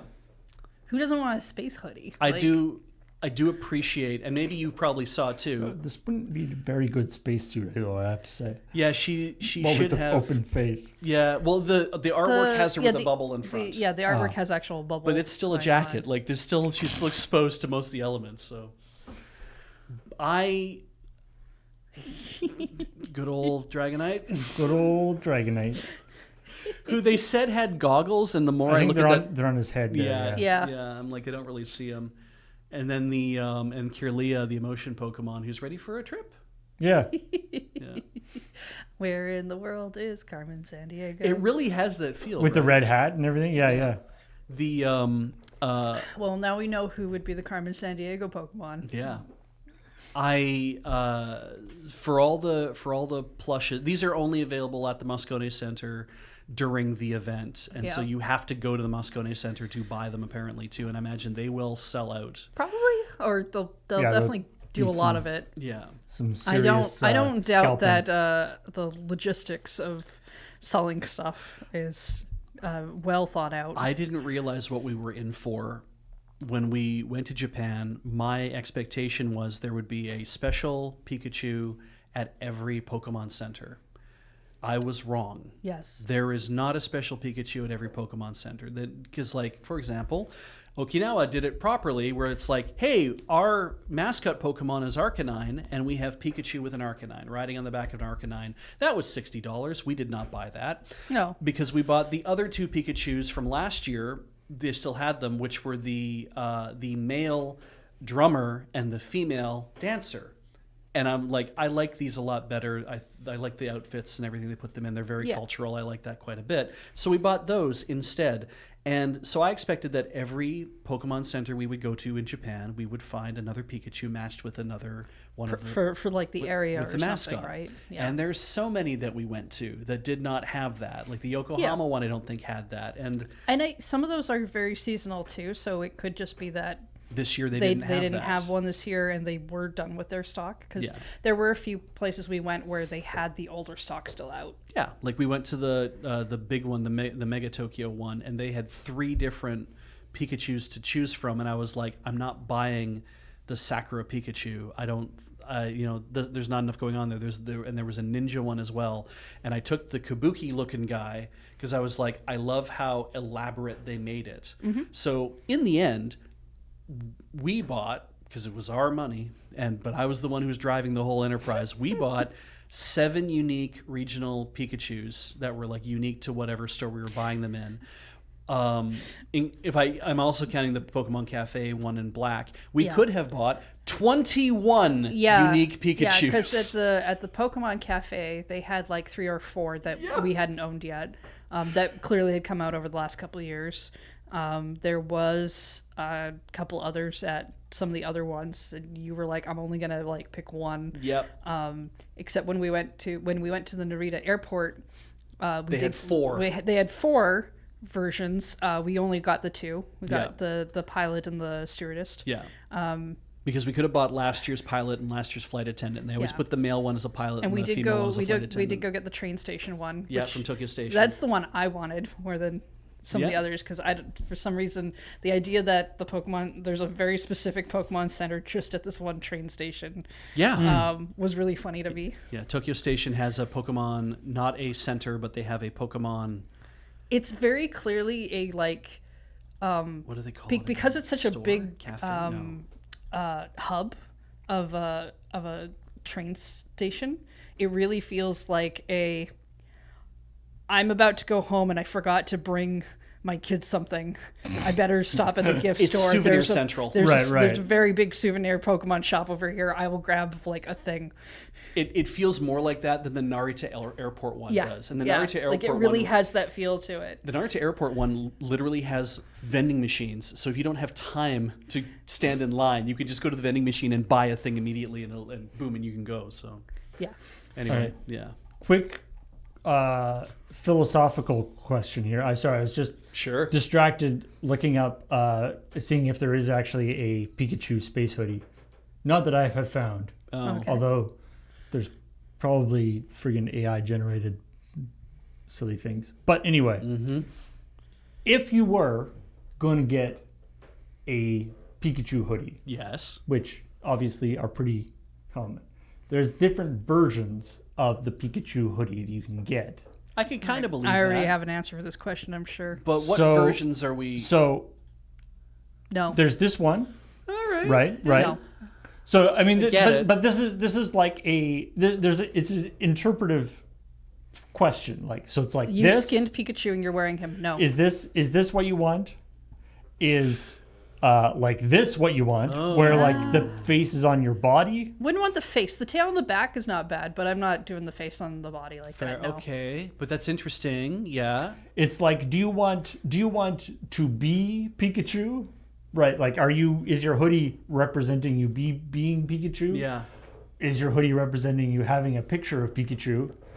And then, because I'm assuming this is also because of AI Gen, do you want creepy two-faced Pikachu. That's like that fucking thing in Doctor Who where they have the face that's been stretched out onto and she runs the whole, she's the right the living computer or whatever, and it's like, yeah, I've seen that meme a lot. Yeah. Christ, that's that's yeah. dire. Do you want a Pikachu with a face on both sides of his head? When I used to go to a lot of anime conventions, and I would run an artist alley booth where I would sell crafted things, which was not like the most popular thing to do in the artist alley at the time. But one of the things that had gained popularity was making hats, like fleece hats, Right? kind of a toque thing with.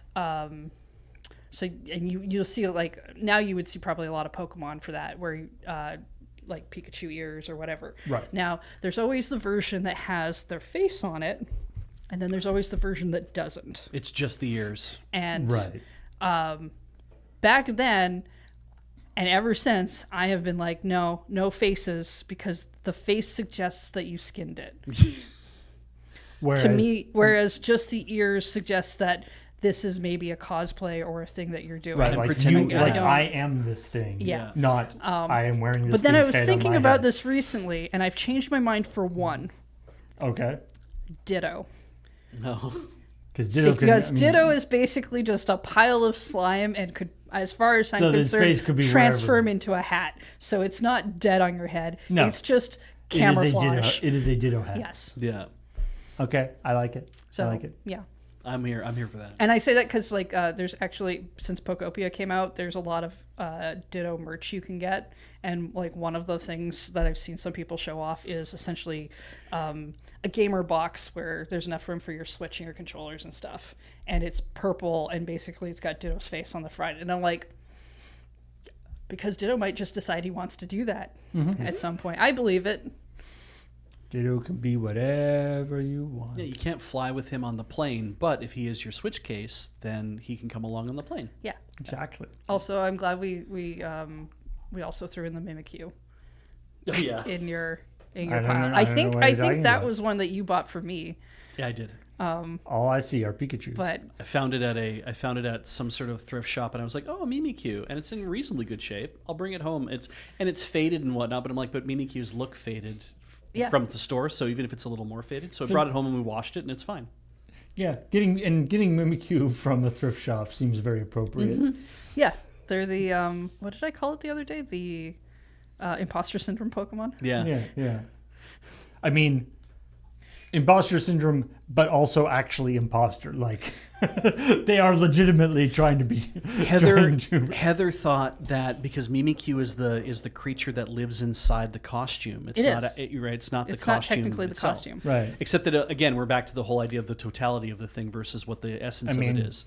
In Pokemon, that gets more and more complicated. Yeah. But yeah. And so the question is, could that Mimikyu decide to dress up as another beloved character? Right. And why and haven't we seen that yet? In the same way there So- are Dittos of different things. Yeah. What Yeah. I want to see. I want to see different Mimikyus. So there's some really great fan art of different people have done of Mimikyu dressing up as like Bulbasaur in different like just style sort of costumes. like kind of slapdash costumes. Yeah, and of they look different really Pokemon. cute. Yeah, and yeah. but then I was thinking about it, and I was like, okay, every Mimikyu you run into is gonna look like it's tried to dress up as Pikachu, because that's how Pokemon works as a game. Right. Yes.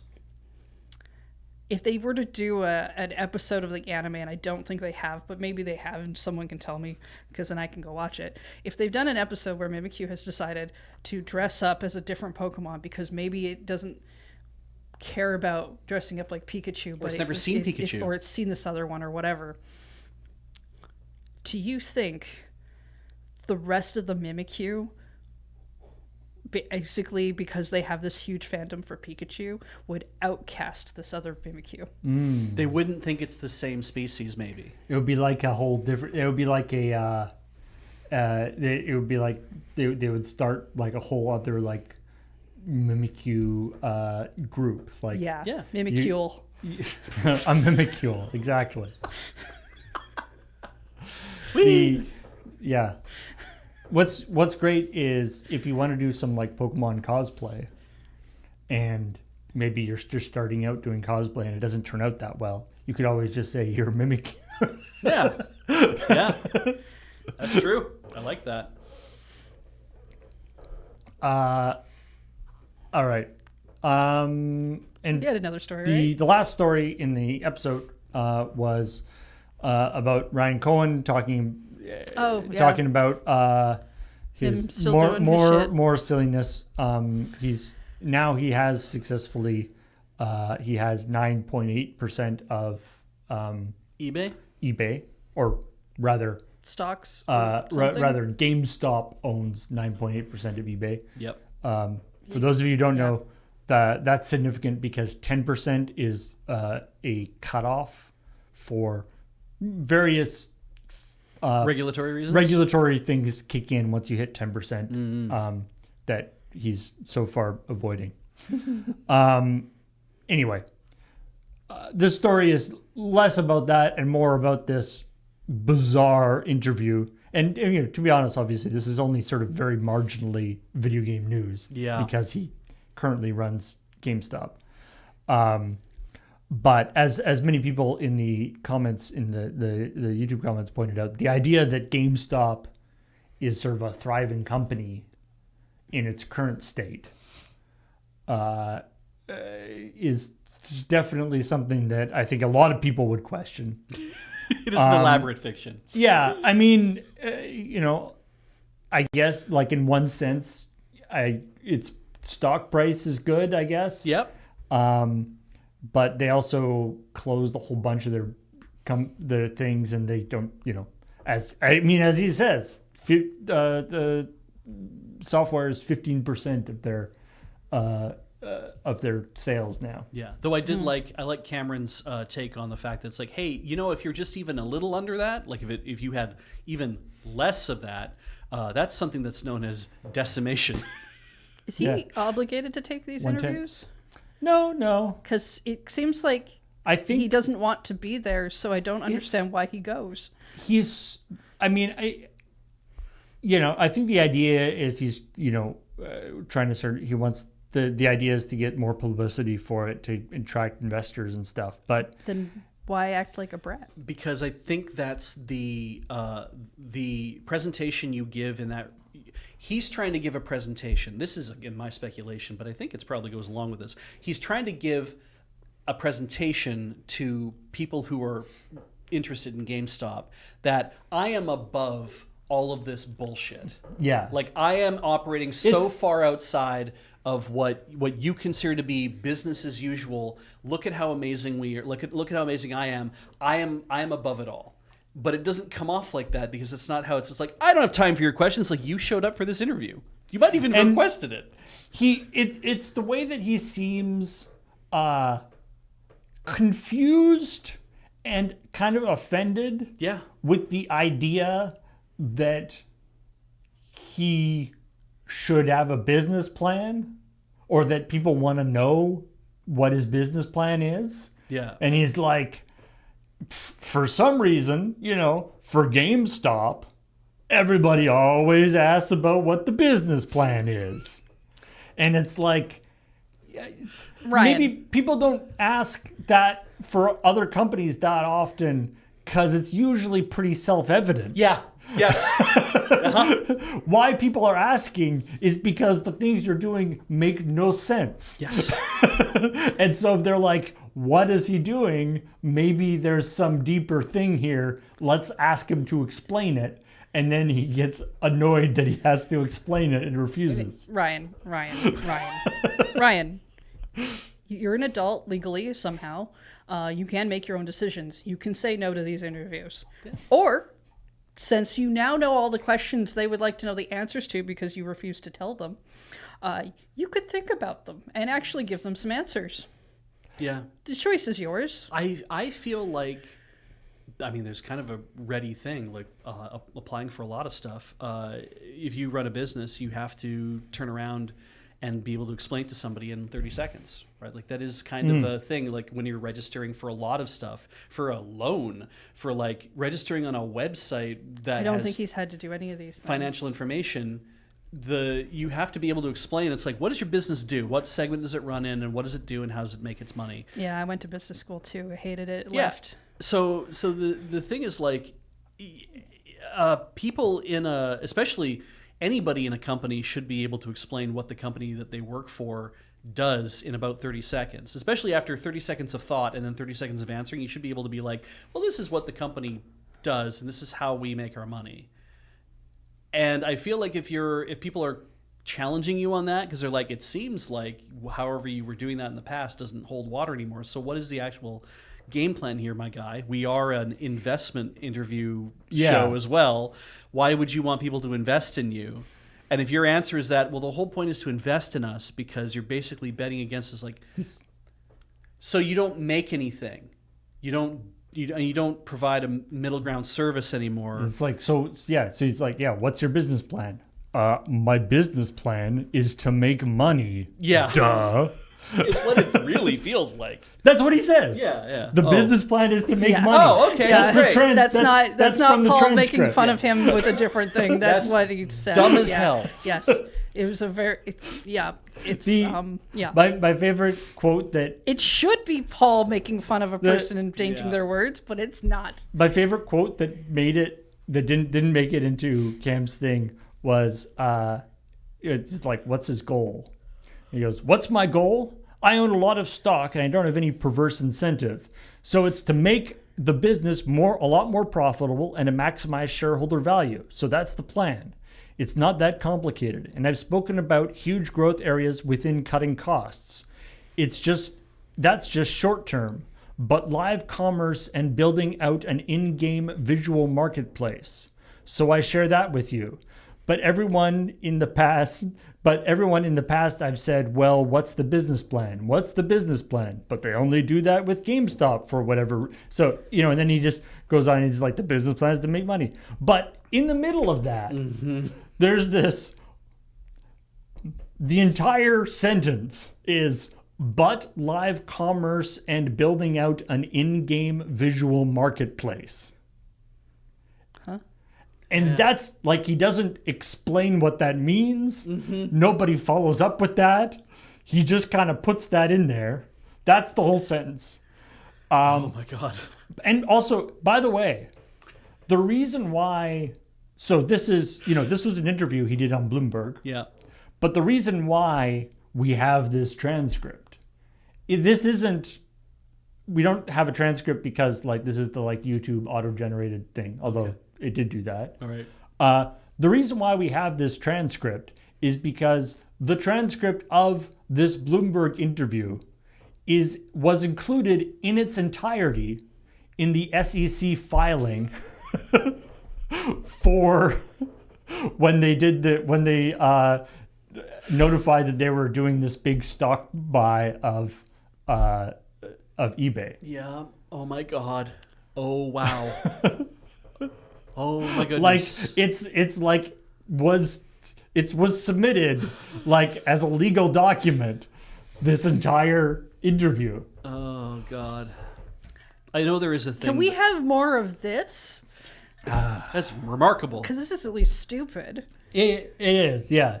It is entertaining. I mean, in a way too, you're kind of CEOs, no more layoffs. Just go do stupid things like this. I kind of feel like if you're Bloomberg as well, like the interviewer maybe is also saying, I'm going to keep putting this out there to you because let's be honest, the more you answer like this to anybody who is like able to process information, they're seeing you do this, and it's like saying I'm going to let you hang yourself by your own rope, right? It's like, right. I'm going to give you all the rope you want, I'm going to keep asking you questions, and I'm going to let you just kind of spiral out. And that will be everything that my audience needs. I don't need to do any analysis. I don't need to do anything else. We're just literally putting that up there and hoping that people get what they need out of that. That's how I feel like Bloomberg's reacting to it. But yeah. Well, I thought yeah, I really thought Paul was going to say we got the entire transcript because the person doing the Bloomberg interview was like, I'm just going to put it all out there because no one's going to believe me if I cut anything. I kind of thought it was going to be like, oh, it's actually the somebody at GameStop transcribed the whole thing and put it up on their newsroom page. Yep. Filed by GameStop Corp. Yep. Pursuant to Rule 425 under the Securities Act of 1933 as amended, blah, blah, blah. So, They don't. Explanatory note, this is an interview of Ryan Cohen, Chairman CEO of GameStop Corp. By Ed Ludlow and was aired on Bloomberg Tech. I wonder if a lot of that though is also if you're working in like if this maybe is this filing this is required by law. I can believe that where it's like your CEO, so the person who makes who has to be like the buck stops here in your company, anytime they do any sort of press, they have to file it with the SEC because they have to be like, here is the transcript of the interview that got done because you need to know you need to provide to everybody. He's got this thing like Elon Musk has run into this as well. Yeah. Where so much of the value of GameStop, and in Musk's case, his various companies, so much of it is tied up to his own personal speech, sort of cult. That anything he says basically has a stock market effect. Right. Yeah. And so, if he says, "Oh man, this looks cool," the market will move, and influencing the market that way is, something that is not supposed to be allowed. Yeah. But our current framework is not really set up to deal with it. Yeah. On like such a such a sort of small, or not small, but like, just like a tweet or whatever. Like it's meant, most of the stuff is like said to be like, oh, you're doing a press release from your company or whatever. You can't sell a bunch of shares and then do a press release. You can't, that's like insider trading stuff. Yeah. But when you have this situation where like he can just like randomly say something, and it might not even mean anything, but people interpret it as meaning something, and then it changes. I think the last thing I saw about him was yesterday. People were making fun of his Paper Mario build because even he did that badly. Musk? Yeah. Oh, God. That's not going to be a Checkpoint story. That cannot be a Checkpoint story. No. Anyway. Oh, my goodness. Let's talk. Oh, yeah. The coming up, of course, was talking about the backwards compatibility thing that a bunch of OG Xbox, original Xbox games they just randomly were like, hey, these 4 games are now compatible stuff. They're like games that, they seem cool. I didn't feel like they're like particularly like super high profile games. Yeah, I would agree. So when you say they're compatible, they'll run on Windows 11. Oh, so like, it's like off of the disk. The disk? Yeah. Oh, interesting. You're gonna need like one of those games to be really killer for someone to want to upgrade to Windows 11. There's like whatever Conker's, not Bad Fur Day, whatever the Xbox. Right, because that was the 64 Conker's game was. What were they? Yeah. Conker's, and Conker's Live and Reloaded. Crimson Sky. No, it's Crimson Sky's High Road to Revenge, which I don't think is the original Crimson Sky. Fusion Frenzy, and Blinks. Some people in the comments had positive memories of Crimson Skies. Sure. Okay. Although High Road to Revenge is a very funny name. It sounds like Myandra says that Fusion Frenzy was a banger at Xbox launch. So it sounds like probably all of these made an impact in different places. So yeah, requires Windows 11. Specific features vary by game. I think this is super neat that they've that they're like, oh, we have done this. Sure, I've never heard of any of these games, but also they're not a platform. It's also hard to know whether or not. Like I know about Conquer, and I knew about Blinks. That's the weird thing. I would never been able to bring it up to you. And then Crimson Skies, I'm like, that is a franchise. That is like they've sold a few games. I think there was a few games made in that franchise, but it's like that. We should not read this as this is indicative of what's going to happen in the future, that more of these are coming out this way. And I don't think they've said that like this is like, oh, this is just the start. We're going to be doing, but it sort of came out. And so, maybe this is the start of something. Maybe this is like the tail end of a project they were working on anyway and have now stopped. who knows? Speaking of projects that who knows whether they've stopped. Mind's Eye. Oh, good. No, they keep trying. Still doing stuff. The latest update to Mind's Eye has added, just in time for the World Cup to be over, they've added grenade football mode. Okay. Which is, it's, Ooh, that's loud. let me make that, how do I make you not loud? Yeah. It won't be up for long. Anyway, it seems dumb to say Rocket League, but with people. Yeah, that's just soccer or football. Because Rocket League is soccer with cars, but it's kind of Rocket League with people. Yeah, interesting.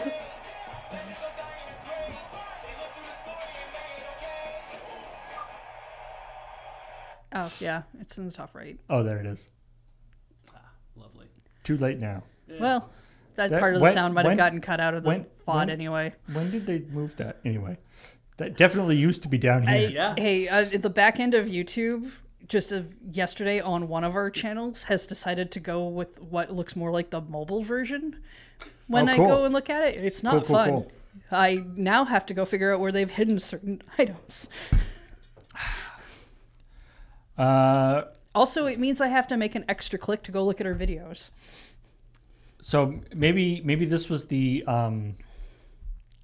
what they were showing off to all the influencers that they flew in and invited that we talked about last week. Yeah. I mean, They flew in a bunch of if influencers you and wanted to call wined it and dined them. like a shooter, a football shooter, maybe. Because this is I wouldn't use Rocket League as the example. well, this is the weird, and this is of course the weird thing with Mind's Eye, right? Is that it's not actually Mind's Eye was supposed to be a thing called Arcadia, Right. which was like a game development environment. Right. And then Mind's Eye was just like the demo game that they were going to put out with it. Right. But Oh yeah, that kind of messed up. and now it's the game that we yell about. When, So now, when they but have so I guess truth like to tell. yeah, theoretically people could. I guess this is illustrating another kind of game that you can make with the Arcadia system. Anyway, Well, that happened. yeah. Speaking of things that happened, new Legend of Zelda toys Oh, yeah. and like toys, which is Yeah, not- Hasbro like- is now making Nintendo toys. Zelda Which- toys, definitely. I don't think they've announced anything other with any other properties, but yeah, this is one of those weird things where it's like, what? There's been lots of Zelda stuff, and then it's like, wait, have there actually been like action figures or just figures, Yeah. like Kind of, amiibos and stuff? There's but not, been, I think there's been and Nendoroids, statues. Yeah. and those kinds of things. Maquettes. Because these come with like Actually, hands you can trade out and faces you can trade out, which is a very and joints that move. Nendoroid thing. I'm hoping that a lot of the pieces are compatible between the Link and the Zelda, because then that'd be neat. I can make her hold the sword Ooh. and have a keep and be cool. Maybe she comes with the degraded sword, so Yeah, I mean, she's got a holdy hand. that's good. There. I feel like her dress might kind of preclude her having like a cool fighting stance. And I'm just trying to imagine, though, her, like, that they've made the hand, I'm just throwing this out there, they made the hand a different size, so you can't put Link's restored Master Sword in her hand. If they did something Right. like that, to be like, oh, Because it is literally supposed to be the same sword, right? Right. It's like the restored and the regular Master and it would be Sword. funny if they were like, okay, we had to engineer the whole thing so that only her grippy hand fits on the end of her arm, that his grippy hand doesn't fit on the end of her arm, and then also the swords like- have different size handles so that she Why? can't. Why do that? Because Nintendo has said that you can only be Link in a game and you can never be Zelda. And also, no, Zelda doesn't love Ganondorf. Zelda only loves Link. What am I not making this clear to you? Like, all the reasons why we always say all the things, and it's always very funny. Peach hangs out on a very different area of the Yeah. internet than I do. They made a Zelda game. I know, but it's always been the thing of she's not allowed to do this. She's not allowed to have that. That we restrict these things for these reasons. And again, they're not the ones making the toys. And yes, I know they probably could if they really wanted to be that silly about it. Yes. But the thing is, a lot of these molds are generally like the same because it helps you cut down on your costs. Absolutely. And therefore, you should stop trying to wreck my hopes and dreams. Just saying, it would be extremely funny. Or you'll find yourself with a really shitty box for Christmas. just a regular cardboard box. Yeah. A shoe box that's been beaten up. The Ganondorf looking pretty cool, gotta say. I mean, the design this time around is very broad. His Because he has like that fighting stance that his torso really- to leg size seems a little wonky, but I guess he's a pretty torso heavy guy. It's how they designed him in the game to Yeah. be kind of this like barrel chested. Yeah. yeah. Yeah, this is The rehydrated Ganon memes were great. yeah. I guess they couldn't really represent his And please, Beach. his luscious locks of hair, considering that they kind of flow everywhere. I mean, it's Hasbro, right? Like they make My Little Pony. They could have gone with some My Little Pony hair for Ganon on this one, I think, but they chose to make it plastic. So anyway, so I mean, they look pretty cool. what are they running? $15? They should No, they're closer to like I think 30. Yeah, Oh, okay. So they're $27.99. They're not GI Joes. No. And Ganondorf is $42.99. So this is where A big one. This is where I think that this doesn't escape the idea of being maquettes or being like standees for an adult shelf, right? It's like we made toys, but we didn't make toys. We didn't make a GI Joe kind of situation where it's like you buy one of these for $10, you give it to your kids so they can play with it, kind of thing. That they're like easy to consume. We've made them way more expensive, and so they're not like. Okay, but have you seen how much an Android costs? Oh, I know Nendoroids cost a lot of money. Have you seen how much a statue costs? Like the things that are collectible. Oh, the $400 ones, Yeah. absolutely. I get that. This is essentially the kids' version. It's not going to end up with a bunch of kids. It's going to end up with a bunch of collectors who are losers. But Hey. well, I included myself in that. And of course, like I feel like if you're making a Zelda figure of any kind, just throw the little amiibo chip in there. Yeah. Why not? Why not do it? How expensive could those chips be? Like, just put the amiibo chip. They in are there. just an NFC I tag, mean, right? Like, Yeah, it's just, I imagine it's like a couple cents. Yeah. there will be people who do that because Yeah. there are people who have done that kind of thing. yeah, they tear open the base and they put the thing in, or they just clone it. No, they clone it. Yeah, they clone it. They put a little thing in there. Because I've seen people make their own cards and stuff so that they don't have to have the figures to do the thinging. Are new amiibo still coming out? Yes, They have still been making them, yeah. they trickle out. They're not because What's there's the last set? I know Splatoon 3 got some. yeah there'll probably be something for Raiders, I'm sure. I think there was a couple for the Metroid 4 game. Yeah. Kirby Air Riders got some that you could trade out Yep. stuff with. They still make them. They just don't make them to the degree Smash Ultimate. of what. Well, I think they have all of those now. Yeah. But they don't make them to the degree that they were making them, and you don't see the fervor in trying to obtain them when those were at the height of their popularity. Yeah. It's like saying that, oh, people still play Pokemon Go. Yes, they do. It's just you don't have dozens of people rampaging around at the same time like they used to.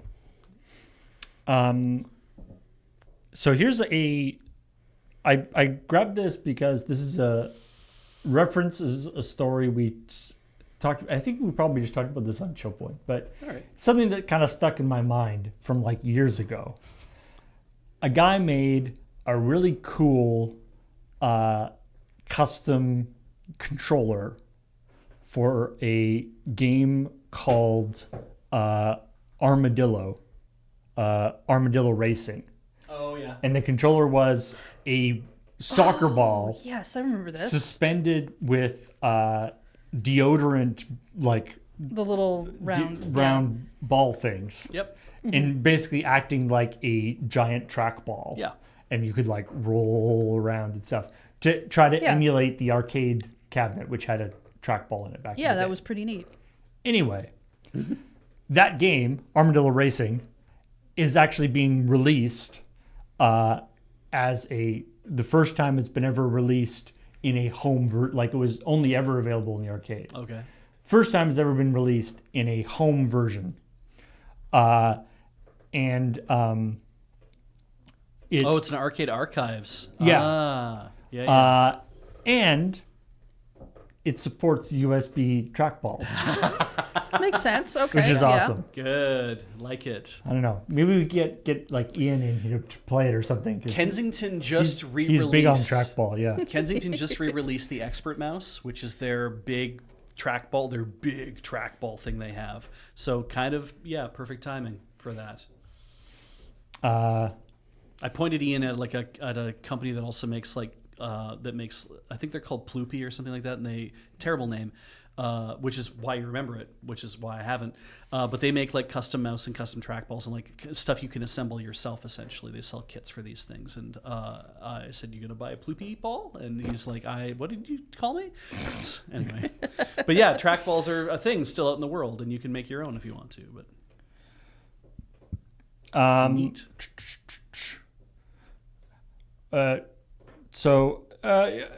As a final story, this is again. It's always fun when we get to when there's like a big when there's a meme or a thing that is exciting everybody on the internet. Oh yes. Uh, So, Jimothy. Yeah. Well, it's the latest one. Yes. So Jimothy, if you don't know, is adorable raccoon Terrifying raccoon. that has some sort of deformity that makes it so he doesn't have a neck, basically. Make it well, and he's kind of got His spine is short. His spine's kind of weird and just like they're a little Congenital shorter, I short think. spine syndrome. He looks like the gremlin we all wish to be. Yeah. In any case, we get to talk about it because, as well as being a very popular And he's cute in, animal he's online. in Seattle, so Yes. you know. And he's in Seattle. And so he has. So first, a designer for WoW posted a video of like a Jimothy. Mount. No, a Jimothy critter like running around in the game. Okay. Not a mount. A little Jimothy cryptid. Yeah. Excellent. So they posted. That would not be good for his spine, No, man. that's why I thought. a Jimothy critter in the game, and they were like, that's funny," and people were like, but they had just, it was just like a little mod that they had made Oh, yeah. in the game to be like, I can distort this creature to make it look like they. I see. Isn't that funny? People were like, we want that, make that a thing. Of course, yeah. In the meantime, somebody made a side scroller game where that's Jimothy eluding the paparazzi. Ah. Is there? I don't know if there's a video of it, but anyway, there's little Jimothy raccoon running around. Now, I am sort of 99% sure that this was like somebody just like, vibe coded this up Yeah. very quickly. Fair. Bring it in. One could argue that Jimothy is kind of a vibe coded raccoon. Well, it's this is Jimothy's having a moment. And I wouldn't have known or cared who or what it is, but Yeah. But anyway, and now, just like this morning, I think, or yesterday, Okay. WoW is actually going to have a pet. Jimothy Okay. is actually going to be a little pet in the game. Wow. You asked, Jimothy answered. Coming soon to Azeroth. Don't play Blizz. I need Jimothy. I am. We would never play. I can't. Like it's interesting to look at, but I can't look at it for a long time because I just. You feel your body start to like. He does. Up? He walks in a very strange way. Yeah, it's true. It's like I feel like every bit of that is pain, and I'm like, it isn't. Everyone's saying that it's he's thriving, and I'm like, okay, like you can thrive and be in pain because people have known about Jimothy for years, and it's just recently that they've started to actually share like videos of it apparently. But people are like, just a particular video went viral. Yeah, it's funny because like one of them got posted in like Ballard, and I'm like, I've been to Ballard. That means I've been near this celebrity, a couple times, in fact. But yeah, somebody posted a video of like him as a baby, like with the rest of. I don't think Jimothy hangs out at the sushi conveyor belt. No. I mean, if he could, or Cafe Mox. Yeah, I bet Jimothy would be very happy at the sushi conveyor belt. Yeah, I bet people would love to play Magic against Jimothy. Yeah, you can make raccoon decks, right? Sure, yeah. Anyway. That's all the news that is interesting to talk about today. Bloomburrow enjoyer. Yeah. Thanks everybody for joining us. If you haven't seen this week's episode of ChillPoint, you should do so. It is over on our video games YouTube channel, youtube.com/LRRVG. You can also become a member of that channel. And if you do, you get your name in the credits at the end of the episode ChillPoint, which is pretty cool. And you can, of course, support us over on Patreon, patreon.com/loadingreadyrun. That helps us do all of the things that we do here. But for now, we will talk to all y'all later.